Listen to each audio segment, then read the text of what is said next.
Max Verstappen back into first place. They want to make that move, but here goes Gustavo Ariel diving to the inside. Gael Valero looking for the move over Archie Neumann. He has it. And you can just see Beto Zuba pushing Florian Labigra right over. Oh, Chris Lallum, he does make that pass. Gael Valero doing his best on the outside, gets sideways, and no, the teammate crashed. He had the number 11 going right there. 3 wide out there in the middle of the field, through the mountain straight now, going 3 wide. Oh my word, that is probably one of the best shots of the entire season.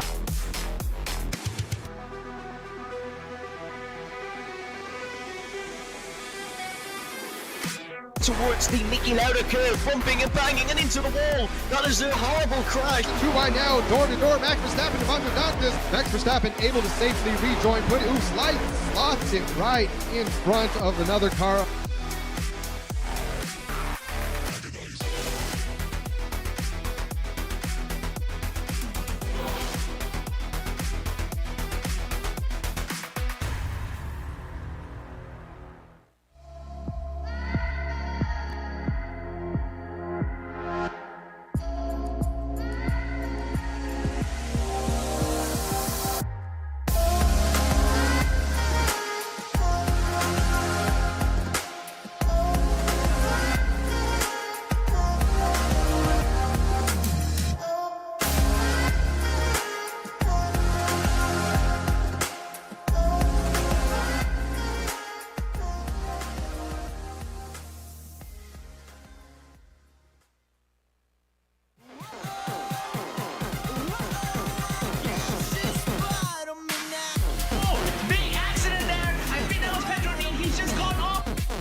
Carousel immediately, he gets punted off. That was Saavedra.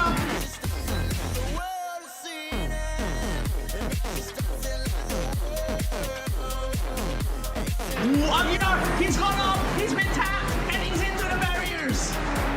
Oh, the rejoin! Oh no! Dean. Oh, Pedro, Dean. Oh, Chris Lallum does have the inside track for the Swiss left. If he's able to make that pass happen, he might be able to cut away Victorino. He does make that pass, and he makes it clean as they come into the right hand. And this is it. Chris Lallum seizes the opportunity and makes it. And just as the end, the rain comes to put a pin onto the end of the race, and Chris Lallum takes it.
Miranda Peter Zuba into the wall.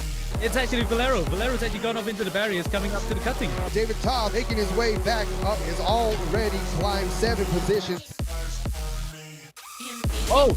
Oh, it's supposed to be soon there. Sandy goes up. So right now, this is going to be where it's going to get shaken up. David Toth passes them while they are in the pit through the mountain straight now, going 3 wide. Oh my word, that is probably one of the best shows of the entire season. So we have 3-way battle going to the most dangerous turn of the mountain. Up the mountain, we have contact right there. These guys going absolutely crazy. It's going to come down to the final corner, Murray's corner.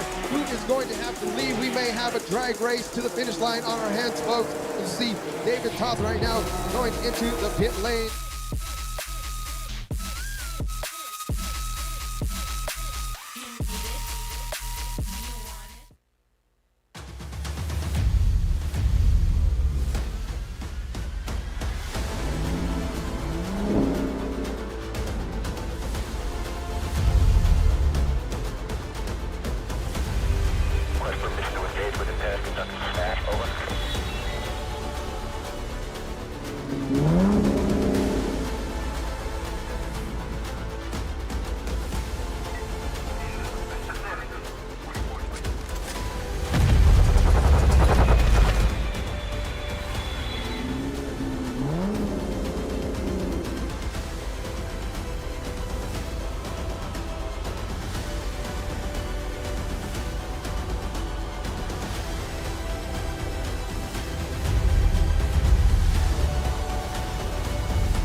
We go racing for heat number 1 here in Austria. Over AMX 20 in towards the nicking outer curve, bumping and banging and into the wall. That is a horrible crash. That's a huge lunge from Gaston Calabi, and he's made contact with, I believe, oh wow, it's a chaotic moment here. And slipstream in front for either car, and you can just see Bethesda Silva pushing Florian Lavigra right over. Here we go then, Valeri, he looks left, he looks right, he's got to choose the right hand side, which is the inside going 8 to 10-3. Here it is. This is the crucial moment in this race. It's looking like it's only going one way. David Toth is going to take the race lead. Heading into the second half of the season, the Hungarian of David Toth has driven a masterclass here with the early pit stop. Not the ideal strategy, but an ideal race winner and an excellent performance.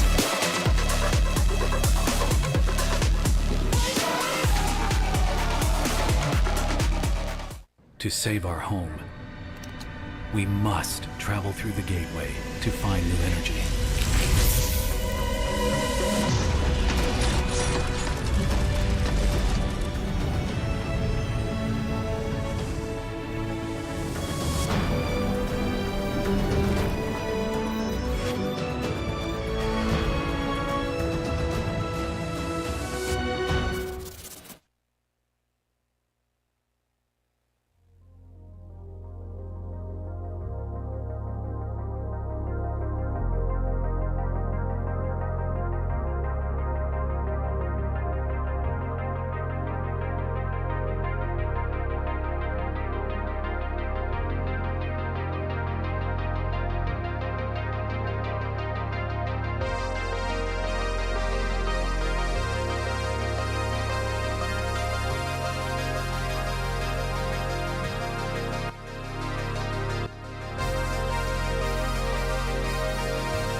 The beautiful overview over Los Arcos out at the Circuito de Navarra. That's right, folks, everyone.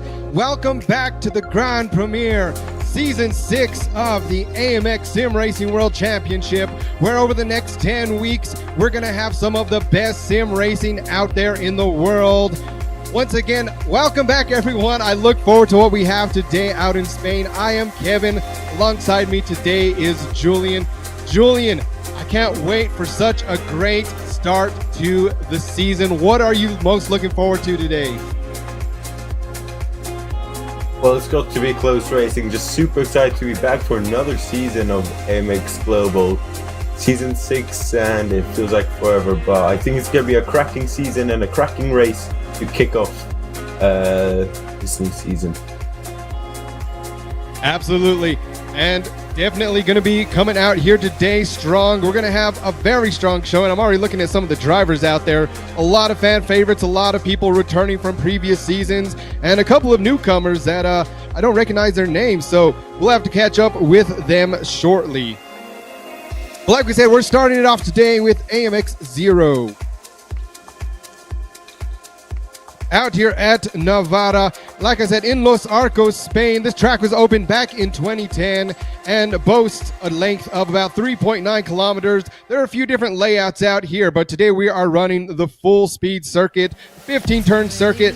And for all my fellow Americans out there, that's about 2.5 miles, just under. So great car track combination. But speaking of the car, one of the most famous cars out in all of iRacing, probably out in all of sim racing. That's right, the MX-5 Cup car, only boasting 155 horsepower going to those rear wheels. But since it's super light, coming in only 892 kilos, this is one of the most, I'd say probably the best entry-level car out there, both in real life and in the sim. And of course, going to that sequential gearbox.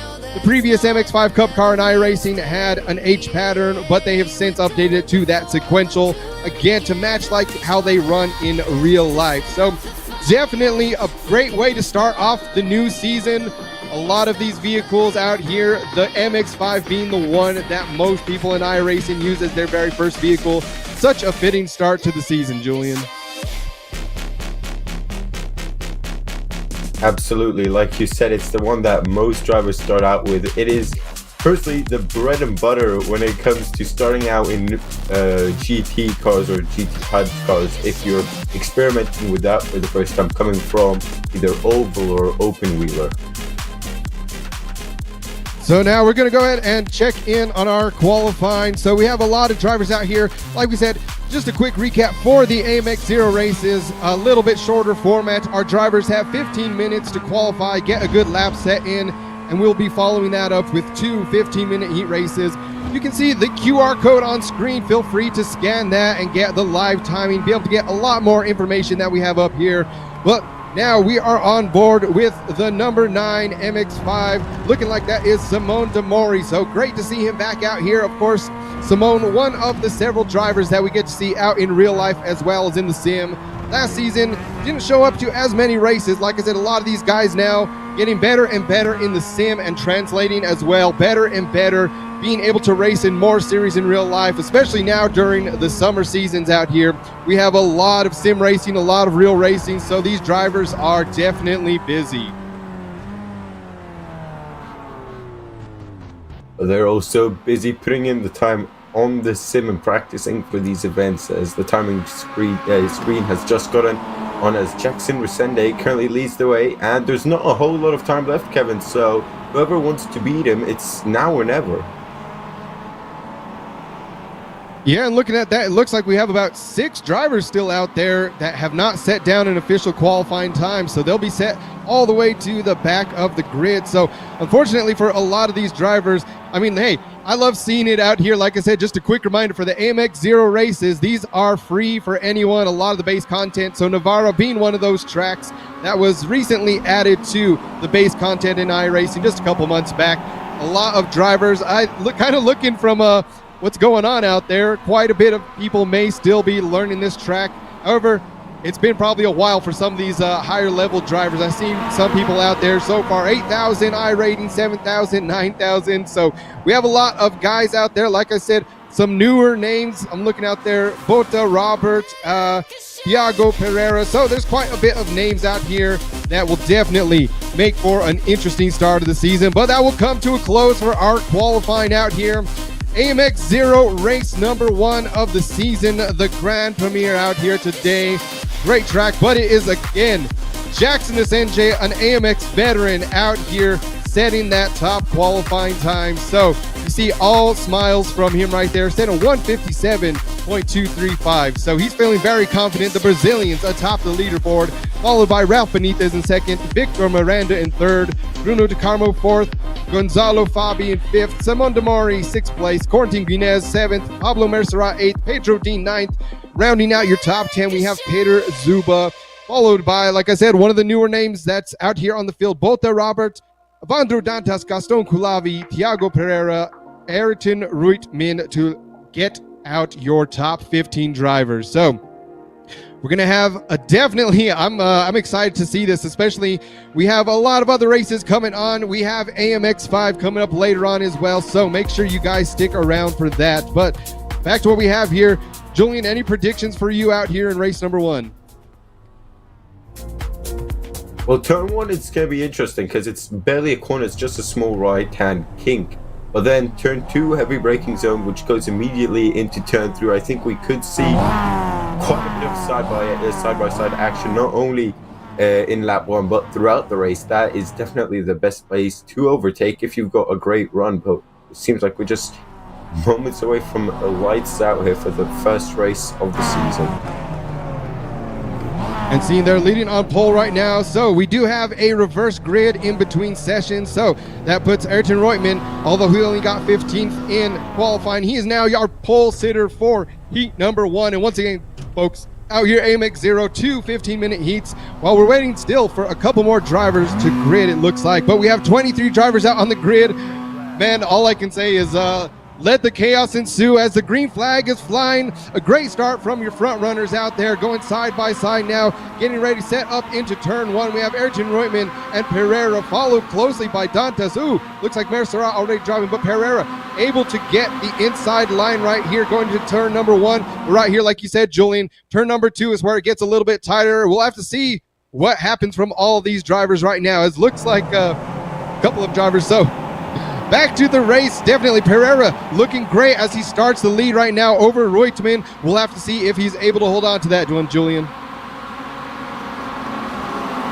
Yeah, it was 3 abreast, fighting for P3. Evandro Dantas managing to come out on top, but there's still action further down the field as all these miniature cars, these MX-5s, just snaking away through the opening lap pairs. So far, it's stayed rather clean with the amount of cars we have today, but it is very close, and something gives me the hint that it's going to stay this close for another 10 laps. Absolutely. So we'll have to see. Like I said, out here too, Pereira coming out to the field, showing what you can do so far. But like we've seen last season, Ayrton Ruitman, he's great in a lot of high horsepowered vehicles, but he was showing it out in AMX Zero last season as well, walking away with the top driver from that. As we have someone going off. It looks like that is Bobby going off out there in the number 37 MX-5. So Gonzalo Fabi getting out of this race, getting pushed out onto the track. We might have to get a replay to see exactly how that happened. But now back to your front runners. Like I said, definitely the MX-5s, it is very hard to pass. So on a track that is this short, this kind of tight turn, this many tight turns going on out here, it might go down to a lot of these guys having to wait to the home stretch, which we are on right now. So we'll have to see a lot of guys trying to do that, get these MX-5s up to their top speed or near it, going back into turns number 1 and 2. Who's going to set it up? Will Pereira be able to hold on to the lead? Well, he's not going to get a chance to defend as Ruitman is on his inside and ahead. Instead, Pereira will have to look back. Actually, he's tried and held it round the outside, but instead got Mercera, who's got P2 from him as well. And that just shows the power of the slipstream, as we have a spinner in the background. I believe that's Jackson Resende there.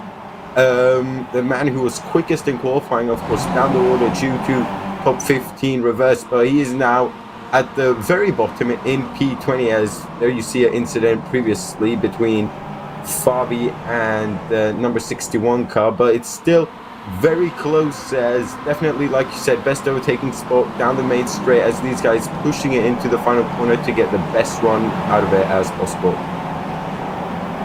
Yeah, looking at that replay too, so that did look like that was the number 61 of Petr Zuba out there. So Petr Zuba, one of another great sim racing veteran, AMX veteran for sure, out here getting into a little bit of incident. So we'll have to see where that puts him. He's currently sitting in 7th place, looking to find his way. But a lot of these drivers, like we said, very little passing opportunity out here today. So they're going to have to pull some tricks out of their hat. Is right there. We see Robert getting a little bit shaky coming out of that last turn, just those rear end just kicking out a little bit. So although these MX-5s don't have that much power going to them, you still can't push them too hard, or else that's what's going to happen. Is, ooh, right here, a little bit more smoke going off. Another driver looks like Corentin Guinez. So Corentin Guinez, one of these drivers that we've seen time and time again be at the front of the pack, unfortunately getting into an incident. So we said earlier, is now we see the picture-picture replay of Jackson Azenje just coming in. It looks like came in a little too tight, and not sure if there was a bit of contact that added to that, but nonetheless ended up spinning out right there on track, dropping all the way back down. So right now, as we go into lap number 3, it is Mercerat, Ruitman, and Pereira, your top 3. And as you were discussing that incident, there was another incident. I'm sure we'll get a replay of it shortly. But so far, it seems like the top 2 could break away from the rest of the pack, where things are heating up, as you got Pereira, Evandro Dantas, and Petr Zuba all within a couple of tenths, just waiting for the guy in front to make a mistake or get a better run, as you basically need the other guy to make a mistake if you're in one of these slipstream trains, where you can just see that practically pushing each other through these corners. That's how close they are. Oh, and we have a spinner there. And that is Robert there, who's, I think, just lost the rear end. I'm not sure if there was a tag from behind. Maybe you caught onto that, Kevin? Yeah, those drivers looked a little bit close there. Like I said, from this angle, it really was hard to tell. But unfortunately, like we've seen, Boto Robert now one of the other drivers to get caught up in the chaos out here. So, man, we're only 3 laps into this. And once again, I think that's one thing we've seen from the previous seasons. And this might be a good show for what's to come. When you put a lot of these drivers in these lower horsepower vehicles, they really have to push it to the absolute limit. And a lot of times that limit bites back, whether or not it's them getting involved into another driver or just losing it slightly, getting sent off the track. But right now we have a great train. So we see Corentin Guinez, the incident going on there earlier, looking like, ooh, beautiful move, but unfortunately just didn't quite have the space. They're running to the outside and coming back in. So what would have been an amazing pass, unfortunately, just did not have enough space and sent Corentin off track.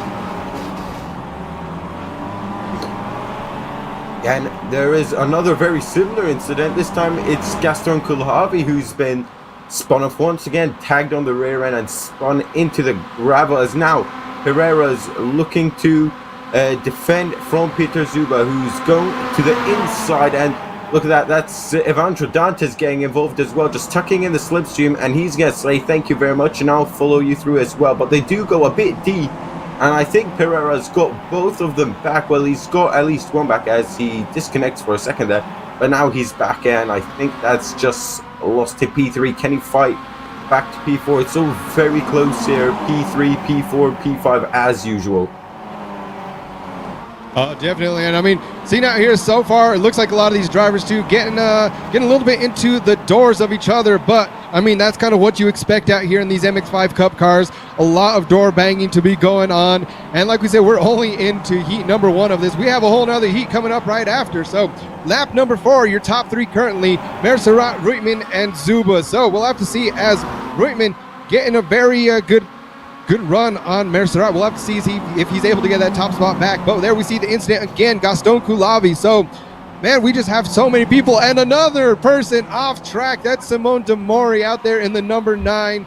Man, I think that's definitely out here. A lot of these drivers, they knew they're going to come in here and put it down. But I don't think anyone expected there to be this many incidents so far.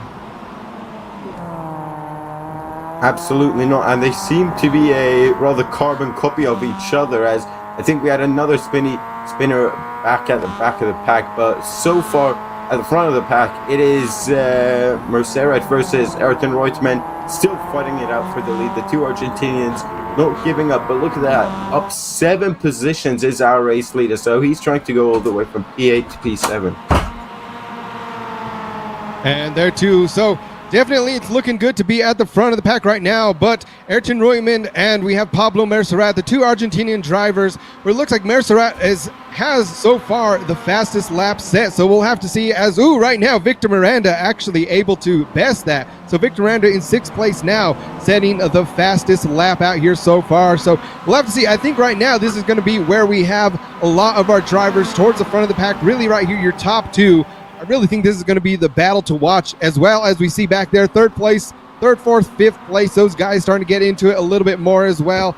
So, I mean, we'll just have to see. Definitely one of the biggest things, always a theme out here, especially in these lower horsepower vehicles. We see now from the bumper of Pedro Dean trying to get a run on Evandro Dantas. So Pedro Dean doing a great job last season during season 5, one of the top drivers. So I expect great things again from him out here this season.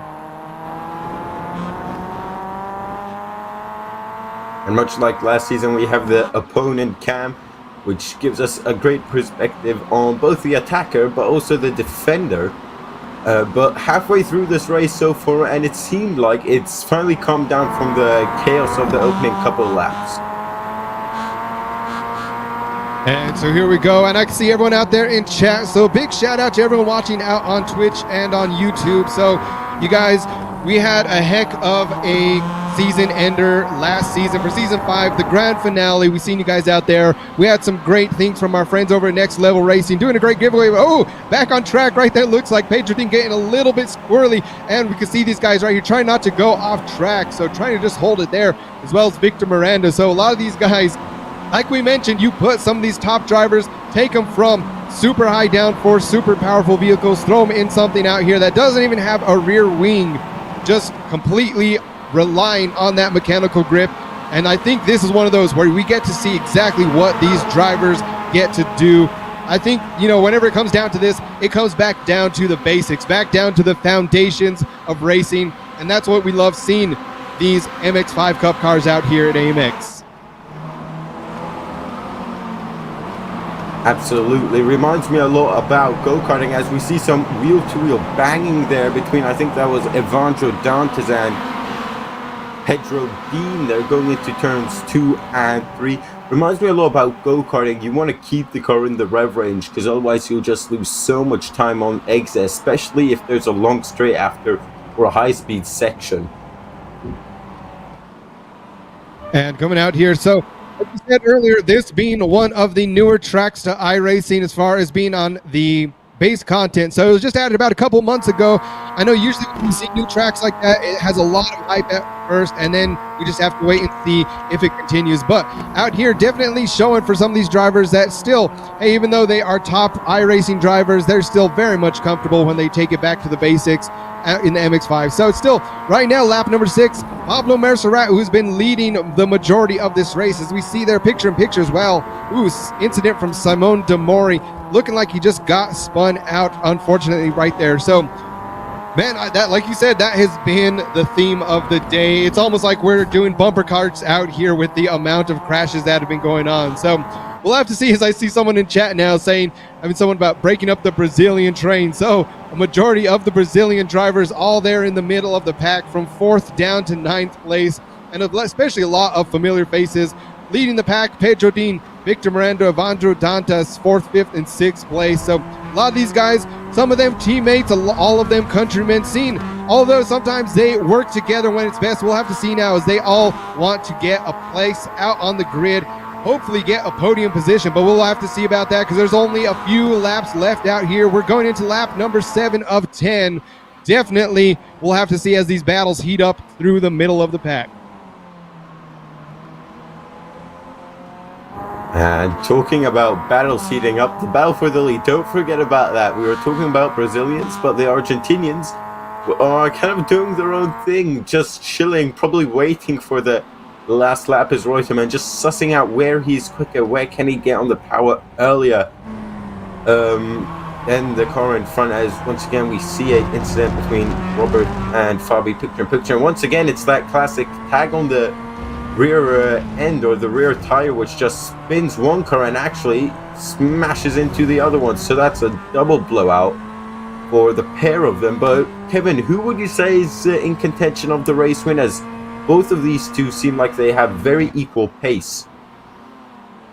You know what, from seeing early on, we've seen Ayrton Reutemann looking to make a move, but I think at this point, I'm not sure if he's just going to be waiting patiently for that final stretch before the white flag comes out to be able to just get that, because I think on the home straight, that's really where a lot of these guys are going to be able to make the move, definitely be in that draft going into turns 1 and 2. So we'll have to see. That's my prediction. I think that's going to be the strategy out here. Ayrton Reutemann going to stay as close as he can to Pablo Mercerat until the white flag comes out, and then once they hit that home straight, try to make the moves going into turns 1 and 2. Yeah, as we've been saying, that is the best overtaking opportunity. He just needs to hope he does not muck up the run, but looking from his final corner exits, they're very good, just like right here, just sticking in the slipstream and just being patient. You know, in these low power machineries, it's all about being patient. I mean, we've seen people come together, and the guys starting outside the top 15 are now up there in P8, P7 or so. So it's all about being patient, as Reutemann has a little look on the outside actually, so just letting Pablo know he is there and he is not going to sit behind just because it is race 1. So definitely so. We only have a couple laps left out here in heat number 1. Pablo Mercerat, Ayrton Reutemann have been leading the pack the entire time, kind of working together just a little bit to try and get a space. They already have about a 3.3 second gap over third place of Peter Zuba, as well as Peter Zuba kind of out in no man's land by himself, nearly a 2-second gap between him and Victor Miranda, between third and fourth place there. So right now it seems like a lot of drivers have really settled in. We had a lot of incidents. Right now it looks like we have Gonzalo Fabi still in the pit lane. So we seen from that replay earlier that he had a bit of damage, had to hit the pits, get that all repaired. So we'll have to see as he comes out for heat number 2 what he's able to do right there. Like we said, folks, just a quick reminder out here for all of the drivers, only the top 15 will be making that reverse grid. So going back to Kulavi and Rizzo right now, those guys are really going to be the ones on the bubble trying to battle it out. Still about a 2.5 second gap though, so looking pretty good for Gaston Kulavi, who also got caught up in an incident earlier, be able to get back on the track. If he holds on to this position right here, he may very well be sitting in pole position for heat number 2 and be able to show what we have. So Kulavi, another AMX veteran we see out here. A lot of these guys, like I said, I wouldn't necessarily say they're having quite a bad day. It's just really hard racing out here today, Julian. Hey, that's racing sometimes hard and on the limit, as we see another incident, which once again, like we've been saying, carbon copy of all the previous ones. But like you've said, yeah, hard racing, but that's how it needs to be in these low power machineries. You're not going to get by someone being the nice guy, and we might see it right here as Reutemann right up the trunk of Pablo right in front of him, and he tried to go for the overtake on the penultimate lap, and I think he's gone for the switch back out of turn 3, but he's just not got the momentum to get him into turn 4, so it will have to be a last lap overtake, like you've been saying, Kevin, to get the lead. And here we go. So, I mean, he might try to make the move a little bit earlier, but like I said, that has been the best passing opportunity that we've had the entire time going into turns 1 and 2. But just another quick reminder, so not only is it just a top 15 reverse grid, also the top 15 are the only ones that are going to be getting points. So definitely keep that in mind whenever you're looking at seeing what this strategy is going to go on for these guys out here. Not only do they want to get, right now I think we'll see if they kind of hold on to their positions. We've seen last season in some of these races when the drivers are in 13th, 14th place, sometimes they try to let the guys behind them pass them just a little bit, just enough to try and get on that pole position for the following heat. But here we go. Like we said, it's right now or never for Ayrton Reutemann. Is he going to get the move done here over these next several turns? We'll just have to wait and see. Let's go. All right. As we are just a couple turns away from the white flag out here at Navarra, race number 1, the Grand Premiere of Season 6. Julian, let's see what these drivers got left in the tank. Well, it's anyone's game. It's going to come down to who gets the best run. If Reutemann can just stick with him like he is right now, then he's looking very good. Who's going to get it? Reutemann right behind him in the slipstream. They're going to be chasing down. I'm not sure if Pablo's going to get a proper slipstream effect from the lap car in front of them, but Reutemann, he's gaining. White flag is out, like we said. It's now or never for Reutemann, still sticking by through the right-hander, the turn 1 kink. When will he make the move? Surely into turn 2. Yep, he is. He's going to go try steaming around the outside, but he's going to get left no room there from Pablo, who is not giving it up that easily. He's still looking to make the move, but surely that's his best opportunity gone. And just like that, so, I mean, the battle will still ensue. I think right now, Reutemann just has to really just wait and see, is Mercerat going to come out here and make a mistake? So he's going to really put the pressure on him. He's been letting up a little bit earlier on, so we'll have to see. He might be thinking how that strategy is going to pay off, especially going into the second heat. They're going to both have their work cut out for them, making their way up through the grid. But again, we see a little bit of damage right there from the front bumper of Reutemann. So, as a little bit wide from Mercerat, Reutemann staying a little bit more on the pavement right there. So still back to back, less than 0.2 of a second, and that's closing very shortly. As right now, looking to the inside, Reutemann not able to have enough speed going into the inside. He makes the peak, but unfortunately still just sitting right behind Mercerat. So definitely Mercerat, as long as he doesn't make a mistake, I think we may have our very first winner of the season, Julian. Absolutely, and it seems like it was just a little too late for Reutemann. His final chance is getting a absolutely monstrous run out of the final corner, but it looks like it's going to be Pablo Mercerat then, as there's not really any proper overtaking zone left. Reutemann has been behind him for pretty much 7 laps now, sussing it out, but it seems like it was just a couple of laps too short. Or just in any other car, he probably would have had the overtake done and dusted. This is the final chance, then he's going to try. He dips out of the slipstream, but it's not going to be enough. Pablo is going to take the first race win of the season.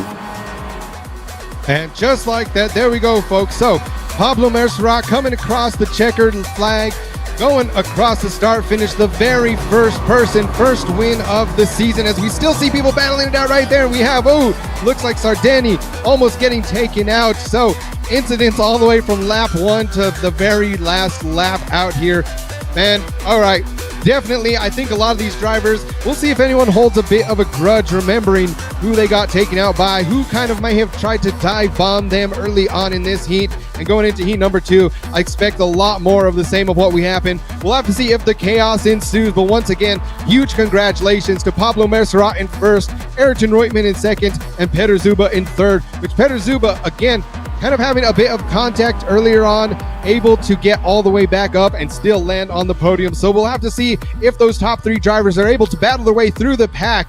Once again, folks, top 15 reverse grid. Those drivers that just went up will have to fight all the way through 14 other drivers if Pablo Mercerat wants to get back up on that top step. As well as we've seen some other people like Jackson Asenge, who got spun out earlier on, but able to climb his way back up into 7th place. So a great job from a lot of the Brazilian drivers there. Like we said, I think definitely so many incidents. We'll have to see as the final few drivers now still making their way out. We had a couple people, looks like, I know we've seen out there, looks like Corentin Guinez. We have Ruben Llorente out there as well, out of the race from what it's looking like. So we'll see if they possibly come back or if they have retired entirely, Julian. Will be definitely interesting, as they will definitely have their work cut out in E2 as the final driver is now crossing the line. Question is, can Pablo Mercerat make his way through the grid? He did it in the first race, going from P8. Can he do it all the way from P15 though? Yeah, we'll just have to wait and see. And another thing, I was thinking we have about 3 drivers out. So Corentin Guinez, Ruben Llorente, Pedro Moura. So those 3 drivers out of this race. But just keep in mind, folks, we do have another race coming up later, AMX5. But for right now, your Ben Q session winner from heat number 1, AMX Zero, Pablo Mercerat, followed by Ayrton Reutemann in second, Peter Zuba in third. 4th place, we got Victor Miranda. 5th, Pedro Dean. 6th, Bruno De Carmo. 7th, Jackson is NJ. 8th, Evandro Dantas. 9th, Simone Demori. Ralph Benitez in 10th. We have Thiago Pereira in 11th, Felipe Spetronev in 12th, Gaston Kulavi 13th, Connor Scudal 14th, and rounding it out for your top 15 is Gerard Sardeni Jr. So, man, that was an absolute just crazy race out there. So now Sardeni being able to set the pole on heat number 2. Let's see if he's able to capitalize on that, or if he's going to have to really defend for his life. I mean, there's so many great drivers out here today. We know they are all capable of winning, but just because you're capable, anything can happen, like we've seen in heat number 1. A lot of incidents, but we are moments away from the green flag. Green flag, green flag. And we are underway then for E2. It's a good start from Gerard Sardini Jr., who's leading away the Connor Scudal, who's already looking to make a move to the inside. So tucked in the slipstream for just a couple of meters and thought, you know what, it's lap 1, might as well absolutely go for it. So definitely picking up where we left off at the end of heat 1. They're still side by side towards turn 3, and I think it's 4 abreast there for a second. Just outside the top 10, it seems like. Still side by side for the lead though, and it seems like everyone's side by side with someone at this point. Yeah, a lot of these drivers definitely wanting to make their way towards the front of the pack early on. The further you are up front, I mean, it just might be a little bit less. And oh, just like that, we have our first incident of heat number 2. That looks like that is Gaston Kulavi, unfortunately getting caught right there, sent off into the kitty litter. So now we'll have to see, as I expect more to be happening out there. And I mean, is it really the commentator's curse if we expect there to be this kind of carnage on the first one? Ooh, another people back down there. See Bruno De Carmo falling down the timing screen as well. So now Bruno De Carmo not having the best race out here today, but like we said, I think definitely we might have to see whether or not this is gonna be called anyone if they're putting it in. Like I said, I think these races, a lot of the drivers out here just more having fun. I don't think anyone's taking it too serious, but hey, everyone's racers out here, so they still want to do what they can. And some more smoke in the back of the field. So right now, the incident between Gaston Kulavi. So we see, ooh, right there, just getting into the rear of the driver in front. Unfortunately, getting turned a little bit and just getting sent out, spinning off the track. And there we have the number 4 as well, getting sent off. So definitely a repeat of what we got to see in heat number 1. Well, that's 2 big names early on that are that have spun. Bruno De Carmo and Gaston Kulavi, both of them great pace in heat 1. We now really need to make up some positions here through these next 8 laps or so, as it seems like it's side by side between Evandro Dantes, who's just tucking back behind the slipstream. Slipstream very powerful in these weaker cars, like we've said before, but he's just staying behind, sussing out, is he going to go to the right or to the left? Seems like he's just going to stick behind for now, maybe wait a lap or 2, but actually that is very optimistic from Roy Temenda, the man who finished P2 in the previous heat, has snuck one up the inside of Evandro Dantes, it seems like. Has he got the move done? He's now on the outside, down the hill they plunge as we jump up to P4, where Benitez is also looking to make up overtakes. It seems like moves are happening literally everywhere.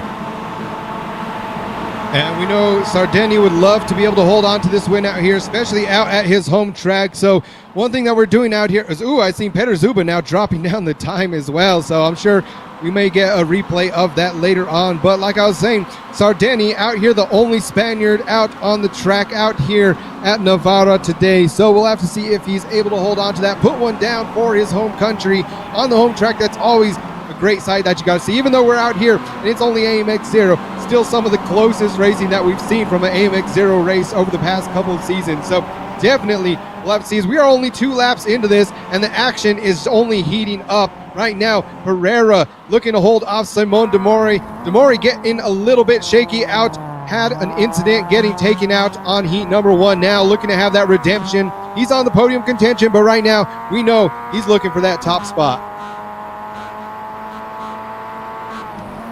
Yep, and coming from 3 Germanic countries, I'm sure motorsport and racing is flowing in his blood. Then can he make the move on Pereira, who was leading early on in the previous heat, but then spun out? Speaking of a spinner, there was a spinner in the background there, and I think that was Scudel, who's, yep, he's pointing the wrong direction at the start of the straight, as now it seems like Simon Mori is going for the move towards turn 1 as we see, oh, then even more chaos, almost reversing into each other there. And he has got the move going into turn 2. Just don't go too wide, and you should have that on lockdown, as now we see the Peter Zuber incident. He's been in quite a few incidents this race already, and he just sent one up inside, it seems like, and yep, there it is, just getting on the curb and tries to catch it. Does very well actually to keep the car somewhat pointing the right direction. So here we go, folks. Like we said, a repeat of what we got to see in the last heat. A lot of carnage so far. So luckily we don't have too many drivers really having to pit. I mean, looking now, still looks like that last one though, Peter Zuba, is now retired from the race. So like we said, I think a lot of these drivers, especially the ones that know, hey, we have 2 races going on today, AMX Zero and AMX5. I think some of these guys that have retired since are already putting in practice, going out there saying, all right. And speaking of AMX5, coming up after this race, we're going to be heading over to Germany. As soon as I see that, it looks like Pereira, so just dropped out just for a second, but he's back now. But like I was mentioning, folks, don't go anywhere. Right after the AMX Zero race, we're going to be having our first AMX5 race of the season, where the format is changed just a little bit, so make sure to stay tuned for that, where we try to make it a little bit more interesting for what's going on. But here we go into the full screen replay of what was going on. Almost 4 wide right there out of the front, 3 wide. We see the number 32 leading the pack right there, Evandro Dantas. But these guys, just getting absolutely sandwiched. That looked like that was the number 11 car of Ayrton Reutemann, but unfortunately Evandro Dantas getting the worst of that, being on the outside, getting shunted right out onto it. So a little bit of damage there. We'll have to see, and like I said, a lot of these guys out here in this race too. I really hope we get to see them later on in a little bit faster car. So we'll be out in Germany at the Sachsenring in the FIA F4 car. So definitely these drivers have to be a little bit more careful in those. You cannot be door banging like these guys are out here. Looking to make a great move right there out in the front of the pack. You see Pereira, Victor Miranda, Jackson Senji, those guys getting a bit aggressive. A couple of them, they're of course teammates for the Delinte Esports, most famously known because of Tony Kanaan. So these guys putting it out, although I got to see a lot of these guys so far. Now the Tony Kanaan putting on his own IndyCar challenge with a lot of the Delinte Esports drivers, of course, out there, being able to come back into the MX-5s and put it down out here today. Indeed, and they're still fighting away for the final podium position, but right now it seems like no one's challenging the lead of the race, as the front 2 have got a rather healthy gap to the rest of the grid, 2 seconds. So they don't need to look back, or at least Simone De Mori does not need to look back. Instead, Gerard Sardini needs to look in his mirrors. As going a bit deep there, Jackson Resende, and I think that's opened the door. It has opened the door for Victor Miranda to sneak one up inside, and he's caught that. And that is what we've been talking about, Kevin. Staying patient, waiting for the other drivers to make a mistake. Exactly what happened with Jackson Resende there, and yeah, it allowed Miranda to pick up the place and move into the podium positions. And seen a lot of that. Although they're out here just having a fun time, they still got to keep in mind, all right, they're battling it out quite a bit, and that so far has led it to be about a 2-second gap between second and third place. So now Victor Miranda has over 2 seconds to try and make up if he wants to catch up to Simone De Mori. Simone De Mori right now in second place, only about 7/10 off of Sardeni. So Sardeni was able to get the lead early on, and so far has been holding it off. Like we said earlier, would be a great win out here on his home track out here in Spain. Great way to start off the season. So we'll have to see as well. Looking at Sardeni, so he's roughly 6,000 iRating as well, so definitely has enough to be in pretty much all the races this season. So I really hope we get to see a lot more, as he's showing he definitely has a lot of racing prowess out here today. I would love to be able to see what he does in some of the higher downforce, higher horsepower vehicles. But like we said, folks, AMX5, I'm sure a lot of these same drivers are going to be out there. A few drivers already retired, probably getting ready out into practice out on the track. So definitely a huge difference. Although the F4 is kind of the entry into the Formula Series, a lot of drivers still. It's going to be a huge change up going out of the MX-5 Cup car into an F4 car. Absolutely, and a big difference is open wheels. So wheel locking can occur, and it is very scary. Maybe not for us commentators and you guys as spectators, but for the drivers, wheel locking is number one priority as what to not do when racing open wheelers just like that. But it seems like right now Simone de Mori is ever so slightly closing the gap to the leader, and it seems like we might get a repeat of Heat 1. Doesn't it look like that, Kevin? Yeah, right here. I think, seeing how Simone de Mori has been, I think he's really going to just try and get any opportunity. I don't think he's really going to have any other strategy other than if I see any little opportunity, I'm going to take it, and then I'm going to worry about defending that top spot. So we'll have to see, as of course, Simone de Mori out here, the Austrian driver who we've seen out there in real life as well, getting out into the GT4 cars, I believe. Seen him, a couple pictures out there, out on social media of him in the Porsche. So another real life driver being great in the sim as well. So we've seen a lot of people. We'll have to see who else shows up this season. I know we've seen a lot of hype coming around. We got to see last season, of course, Max Verstappen stops by from time to time. We have a lot of top sim racing teams out here. Team Redline, Apex Racing.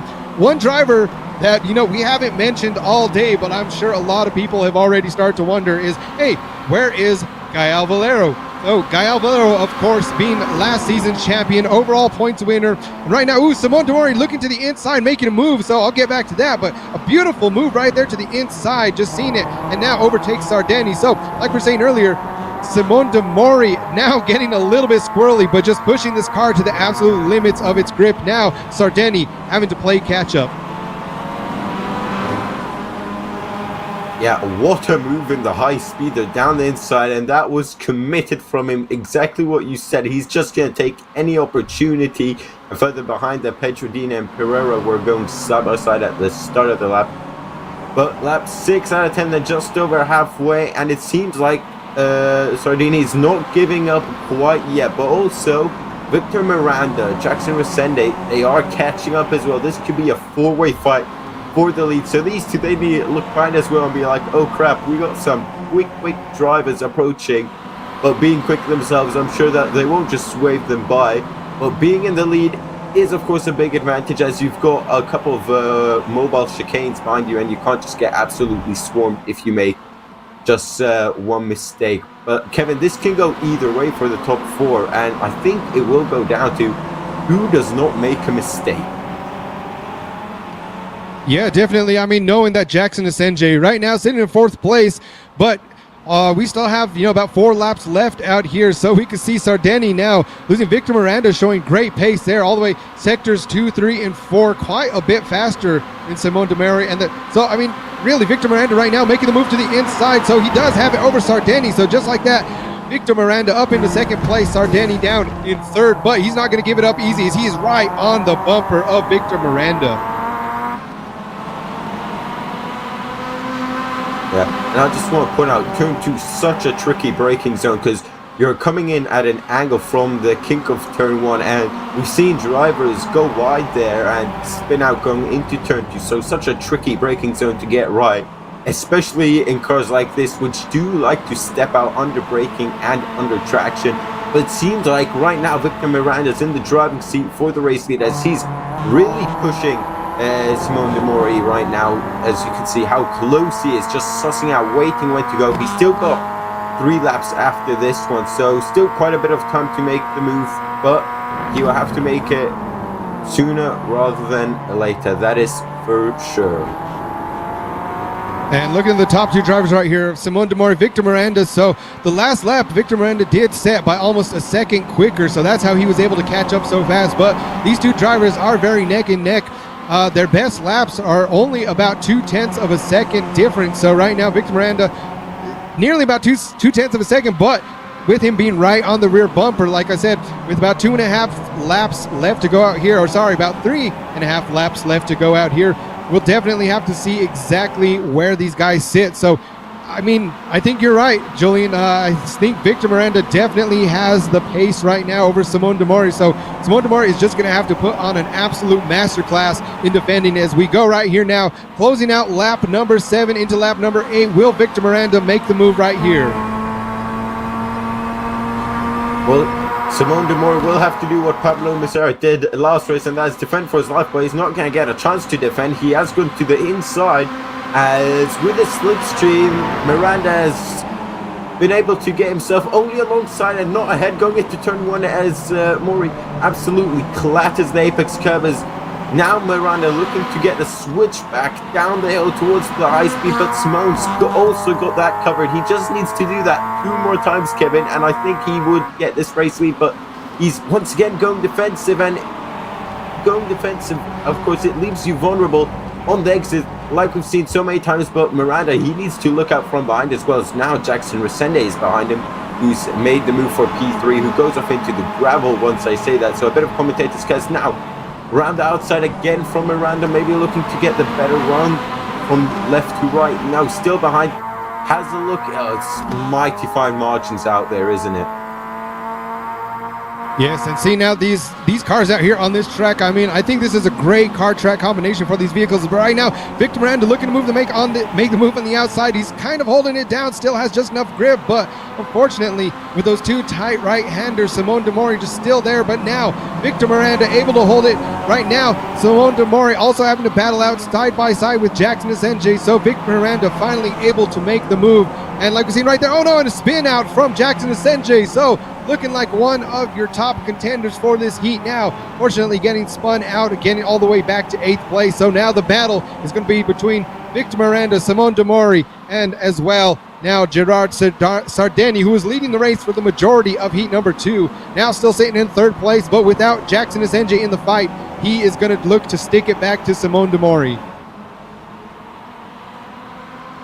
Well, hold on now, Kevin, because look who's got the slipstream now. This time, it's Simone de Mori's turn to pick up the slipstream from the leader. He's gaining. Will it be enough? It doesn't seem like it. He lost a bit of time going side by side with Jackson Resende in the final sector, but he is mighty close, and he is going to have a look to the inside. He's just enough alongside to where he can challenge in the braking zone, and he's got the lead back going into turn 1. So after losing it less than half a lap ago, he's got it back, and that was thanks to him staying super close to Victor Miranda. So the slipstream effect was great enough, as here we see what happened with Jackson Resende, and I think this time it will be the car on the inside that gets spun around, as we see it in slow-mo. I'm trying to look at it. I just got pinched on the apex there. Very unfortunate, as the track does fall away right after the apex as well, so easy to spin out. Luckily, he parked it very nicely on the grass to not get in the way of anyone else.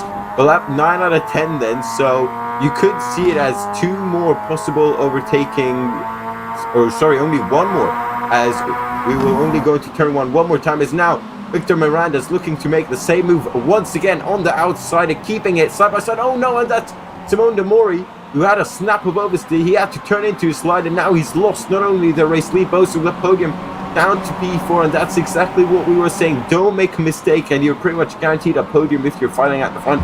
He made a mistake, and now I think Sardini's going to throw everything he can at Victor Miranda going down the main straight, which is coming up shortly. And there we see Ralph Benitez making the move on the final turn over Sardini. So Sardini now back in 3rd place, and Simone de Mori shortly behind him. So we know Simone de Mori making that one mistake.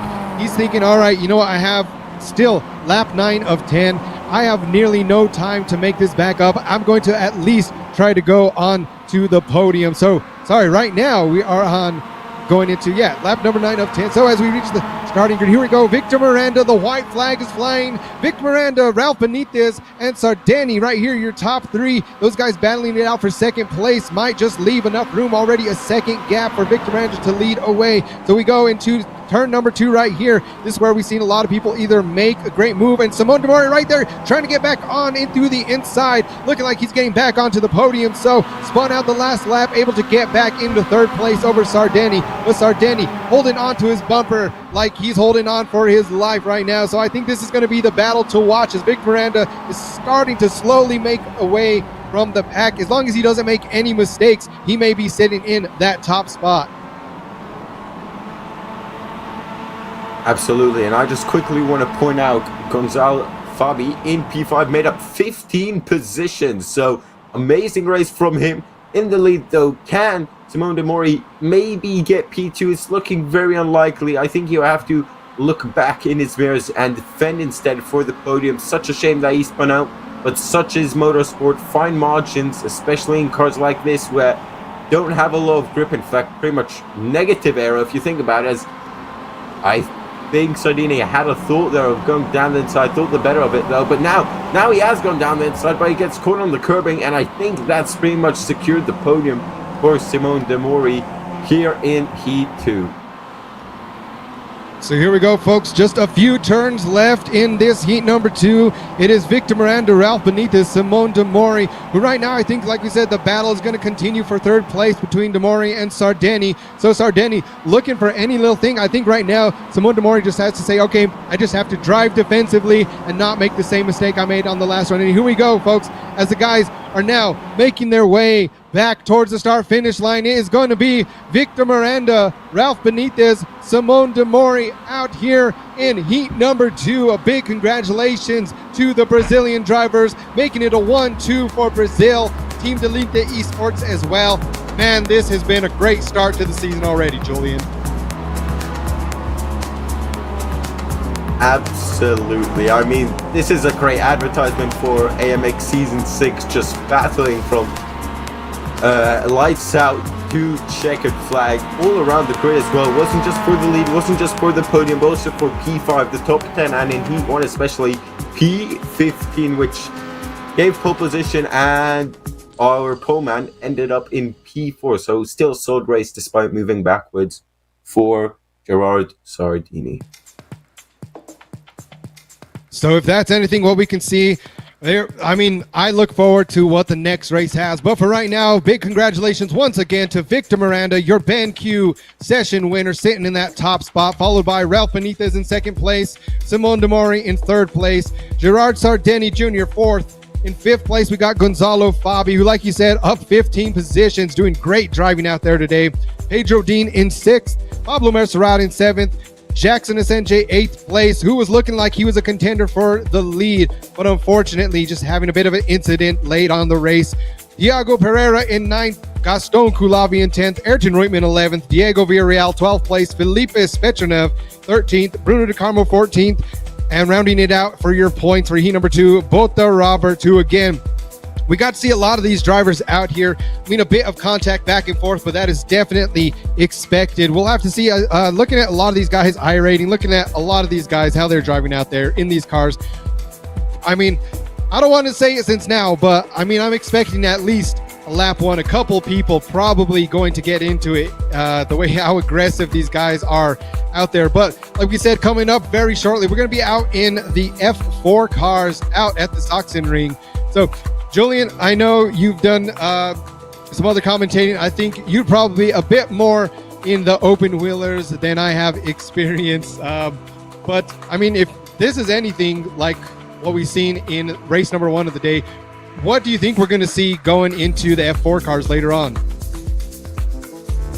Well, instead of door banging, it'll be wheel banging. That's the biggest one. But I think we will see a lot of overtakes and aggressive overtakes, just like by the MX-5s. It's all about the traction out of the corner with these lower power, and the slipstream is going to be just as great in these. And I think we will see longer slipstream trains than we did see in the MX-5s just now. Definitely. And for everyone out there watching live on the stream, make sure to follow, subscribe, as well as check out all of our social medias. So we have highlights. Last season, we did a giveaway out there too as well. So we got a lot of stuff going on. We have all of the social media on screen, as well as, remember, AMX Zero, it's free to everyone, no minimum iRating. We're out here having a great time. So if you want to come out on track for either AMX Zero or any of the other tiers, make sure to head over to amxrace.com. You can get the full schedule, the full information, everything out there, as well as all the replays, highlights, announcements on our social media. Man, I'm getting really excited for this. I mean, I couldn't have asked for a better start of the season. But like we said, folks, make sure not to go anywhere, as very soon we will be heading it back over to Germany for the Sachsenring in the FIA F4 cars. We'll see you all very soon.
Max Verstappen back into first place.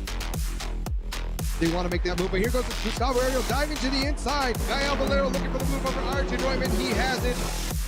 And you can just see Peter Zuba pushing Florian Labigra right over.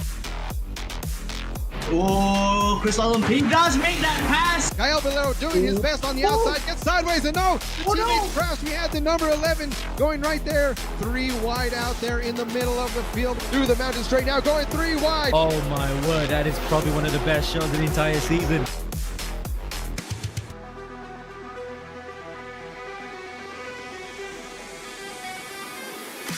Towards the Niki Lauda curve, bumping and banging and into the wall. That is a horrible crash. 2 wide now, door to door. Max Verstappen to Van der Dantes. Max Verstappen able to safely rejoin. Slots it right in front of another car.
Carousel immediately, he gets punted off. That was Saavedra.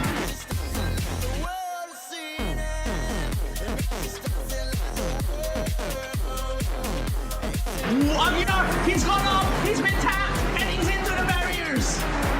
Oh, the rejoin. Oh no! Dean. Oh, Pedro, Dean. Oh, Chris Lallum does have the inside track for the Swiss left. If he's able to make that pass happen, he might be able to cut away Victorino. He does make that pass, and he makes it clean as they come into the right hand. And this is it. Chris Lallum seizes the opportunity and makes it. And just as the end, the rain comes to put a pin onto the end of the race, and Chris Lallum takes it.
Miranda Peter Zuba into the wall.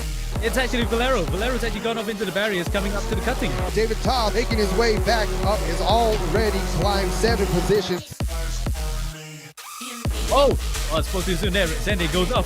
So right now, this is going to be where it's going to get shaken up. David Toth passes them while they are in the pit through the mountain straight now, going 3 wide. Oh my word, that is probably one of the best shows of the entire season. So we have 3-way battle going to the most dangerous turn of the mountain. Up the mountain, we have contact right there. These guys going absolutely crazy. It's going to come down to the final corner, Murray's corner. Who is going to have to lead? We may have a drag race to the finish line on our hands, folks. You see David Toth right now going into the pit lane.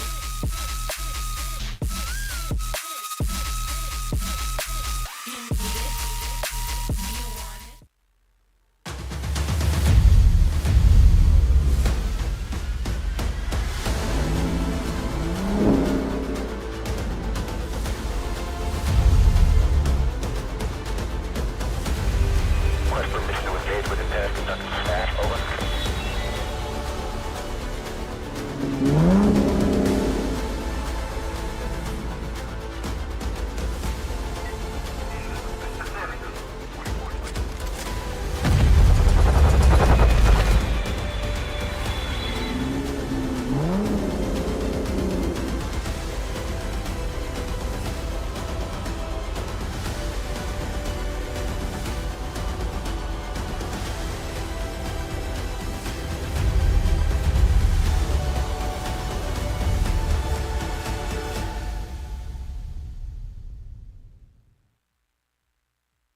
We go racing for heat number 1 here in Austria over AMX 20 in towards the nicking outer curve, bumping and banging and into the wall.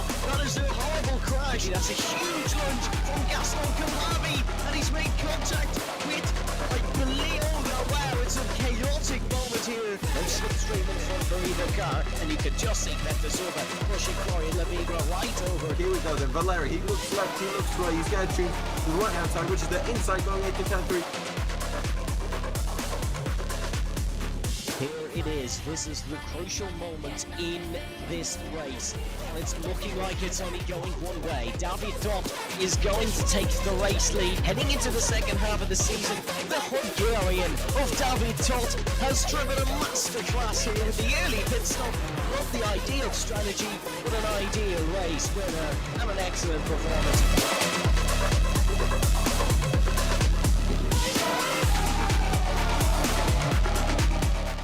To save our home, we must travel through the gateway to find new energy.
Bringing it back out to Germany, where we're out at the Sachsenring in the FIA F4 cars. We've had a great start of the season 6, but once again, welcome everybody back to AMX Season 6 of the AMX Sim Racing World Championship, where things have already started heating up with AMX Zero.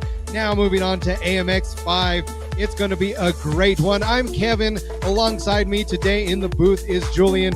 Julian, what an absolute great race one of the day we got to see earlier on. Absolutely, and whoever missed out, highly recommend watching that after you're watching race 2 or AMX5 of the day. So would highly recommend that. So far, I mean, it's hard to top that race. You're gonna need a proper cracker if you want to dethrone that from a strong contender of race of the season, despite it only being week 1. Definitely, I'll go down and say probably one of the best AMX Zero races we've ever had. But back to right now, we're going into AMX5 today. Make sure everyone out there follow us on social media. All our social media is popping up across the screen, as well as heading over to amxrace.com. We got a lot going on there, the news, the calendar, everything else, as well as results. But before we get into today's qualifying and check up on our drivers, we have a few things, especially this season for Season 6, a couple minor changes to AMX5. But we're starting today. We're going to be here for the next couple of months, all the way through November 17th, with this season's prize pool of $11,000 and next level racing gear. So we're going to be out here for the next 10 weeks. Our AMX5, so this is where things change up just a little bit. We still have our 20-minute qualifier, followed by that top 15 reverse grid. But here's where it changes up this season. In heat number 1, we will be going into a 35-minute heat, followed by a top 15 reverse grid going into a 25-minute heat number 2. And as well for heat number 1, these drivers will have a mandatory pit stop, so keep that in mind when you're out there. Heat number 1 also going to have a little bit bigger payouts as well, so a lot of pressure going into heat number 1. These drivers definitely going to have to put in a lot more strategy compared to how it was last season. Driver cams are required for everyone out there racing. You can get the link via our AMX Discord or over on the website. Payouts are done in balances over $100 paid out every single month. So once you hit $100 in your account, expect that money headed your way. We're here this season every single Saturday and Sunday. And like I said, if you want to sign up to get in on the races, head over to amxrace.com at any time. Our schedule is also a little bit different out here for AMX Zero. Our races starting at 5:40 p.m. GMT on Saturdays, followed by AMX5 at 7:10 p.m. So we got that going on every Saturday. And Sundays, we have every other weekend. We'll be starting off with our AMX 10 races at 5:50 p.m., followed by a second race at 7:30 p.m. Going to look forward to what happens there coming on tomorrow, as well as on the opposite weekends. We have our AMX 15 mini enduro races starting at 5:50 p.m. GMT. So we have Saturdays AMX 0, AMX 5. Sundays going to be swapping back and forth between AMX 10 and AMX 15. Like I said, make sure to head over to the website amxrace.com. You can get the full schedule there, as well as all the details for the formats of the race.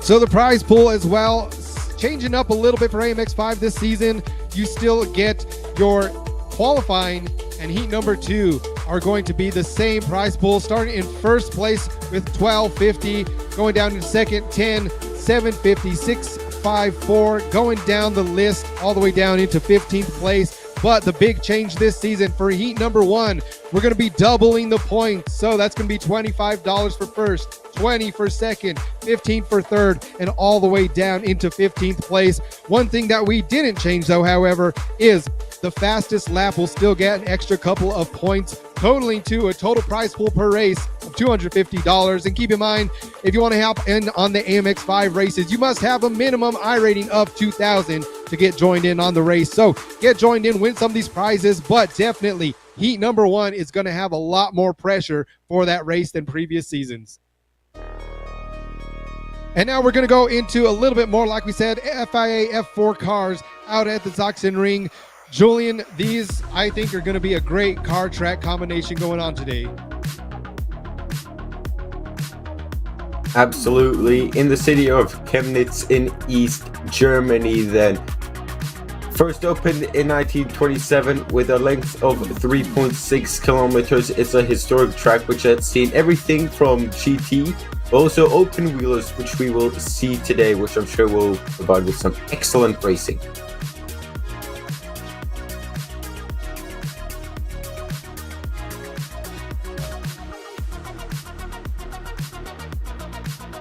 Speaking of open wheelers, this is the car we'll be using. It should pop up any moment. There it is, the FIA Formula 4 then. Looks a lot more like a Formula Regional car than a Formula 3, but these still pack a hefty punch. 160 horsepower delivered to the real wheels with a weight of 570 kilos, and a sequential gearbox is used. These are essentially downgraded F3 cars, still a bit more powerful, especially on the aero side compared to the MX-5s that we saw in AMX Zero.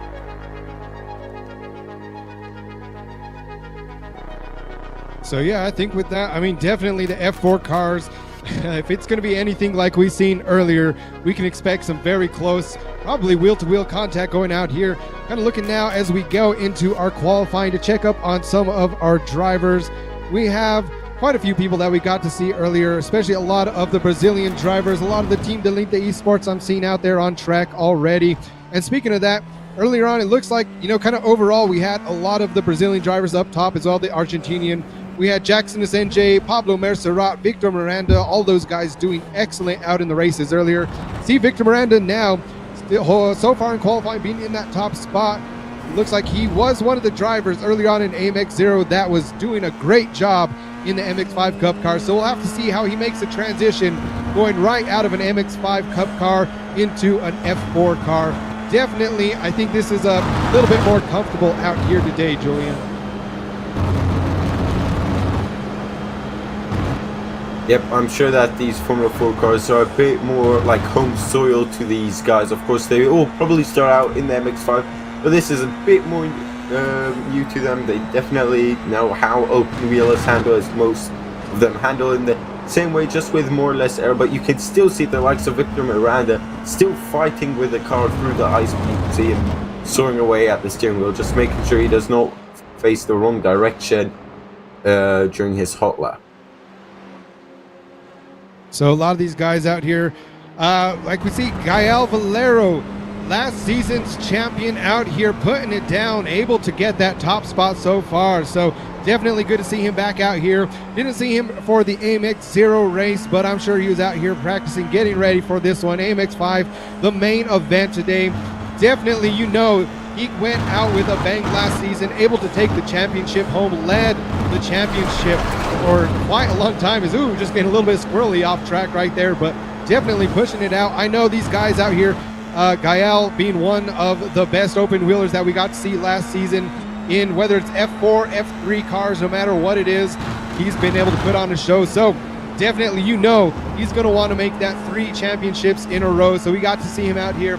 Season 4 took home a championship. Season 5 took home a championship. Season 6, you know he's looking to do it again. Yep, he will definitely be on that title charge, just like he was in the last 2 seasons. But it is very tight at the top. Top 3 separated by less than a tenth. And just a reminder to you folks watching at home, the delta time at the bottom of your screen. Yellow is not improving, green is you're setting a personal best, and purple means you're quickest of the lot. We've not seen any purple sectors yet. I'm sure that once everyone has properly warmed up, we'll start to see them flying around. But we've just crossed the halfway mark of the qualifying session, and it's Valero still on provisional pole. So, I mean, speaking of that, especially now that we're having the mandatory pit stop in heat number 1, so shaking things up, these drivers are definitely going to have to pay attention. There we see Diego Villarreal going off into the gravel trap. But like I was saying, a lot of these drivers now are going to have to put more strategy into it than possibly they may have done earlier. But, looking at Jackson Sanjay's time, great time right there through the different sectors. So sector 1, purple, so he's already has the fastest through there. And like you said, Julian, we're expecting to see a lot more purple. Let's see as he comes across the start finish line. He does able to get into that top spot. So just a recap from last season during the AMX5, we got to see a lot of back and forth between Jackson Asenge, Gael Valero, as well as we've seen Bruno De Carmo up in the thick of things. Pedro Dean, there's a lot of great drivers out here. So definitely we've seen a lot of the Delete Esports drivers, as well as just a lot of the Brazilian drivers in general being towards the top amongst the lone Frenchman of Gael Valero. So Gael Valero, Apex Racing Team driver out here today. Every single time, day in and day out, I think the interview room has become his second home out here at AMX, as we've heard from him a lot. But I mean, that's what happens whenever you're just atop the leaderboards so often. Very consistent. He's definitely proved to be the most consistent driver the last several seasons that we've had out here. Absolutely, yes. Pedro Dean on his hot lap, he's got someone in front of him.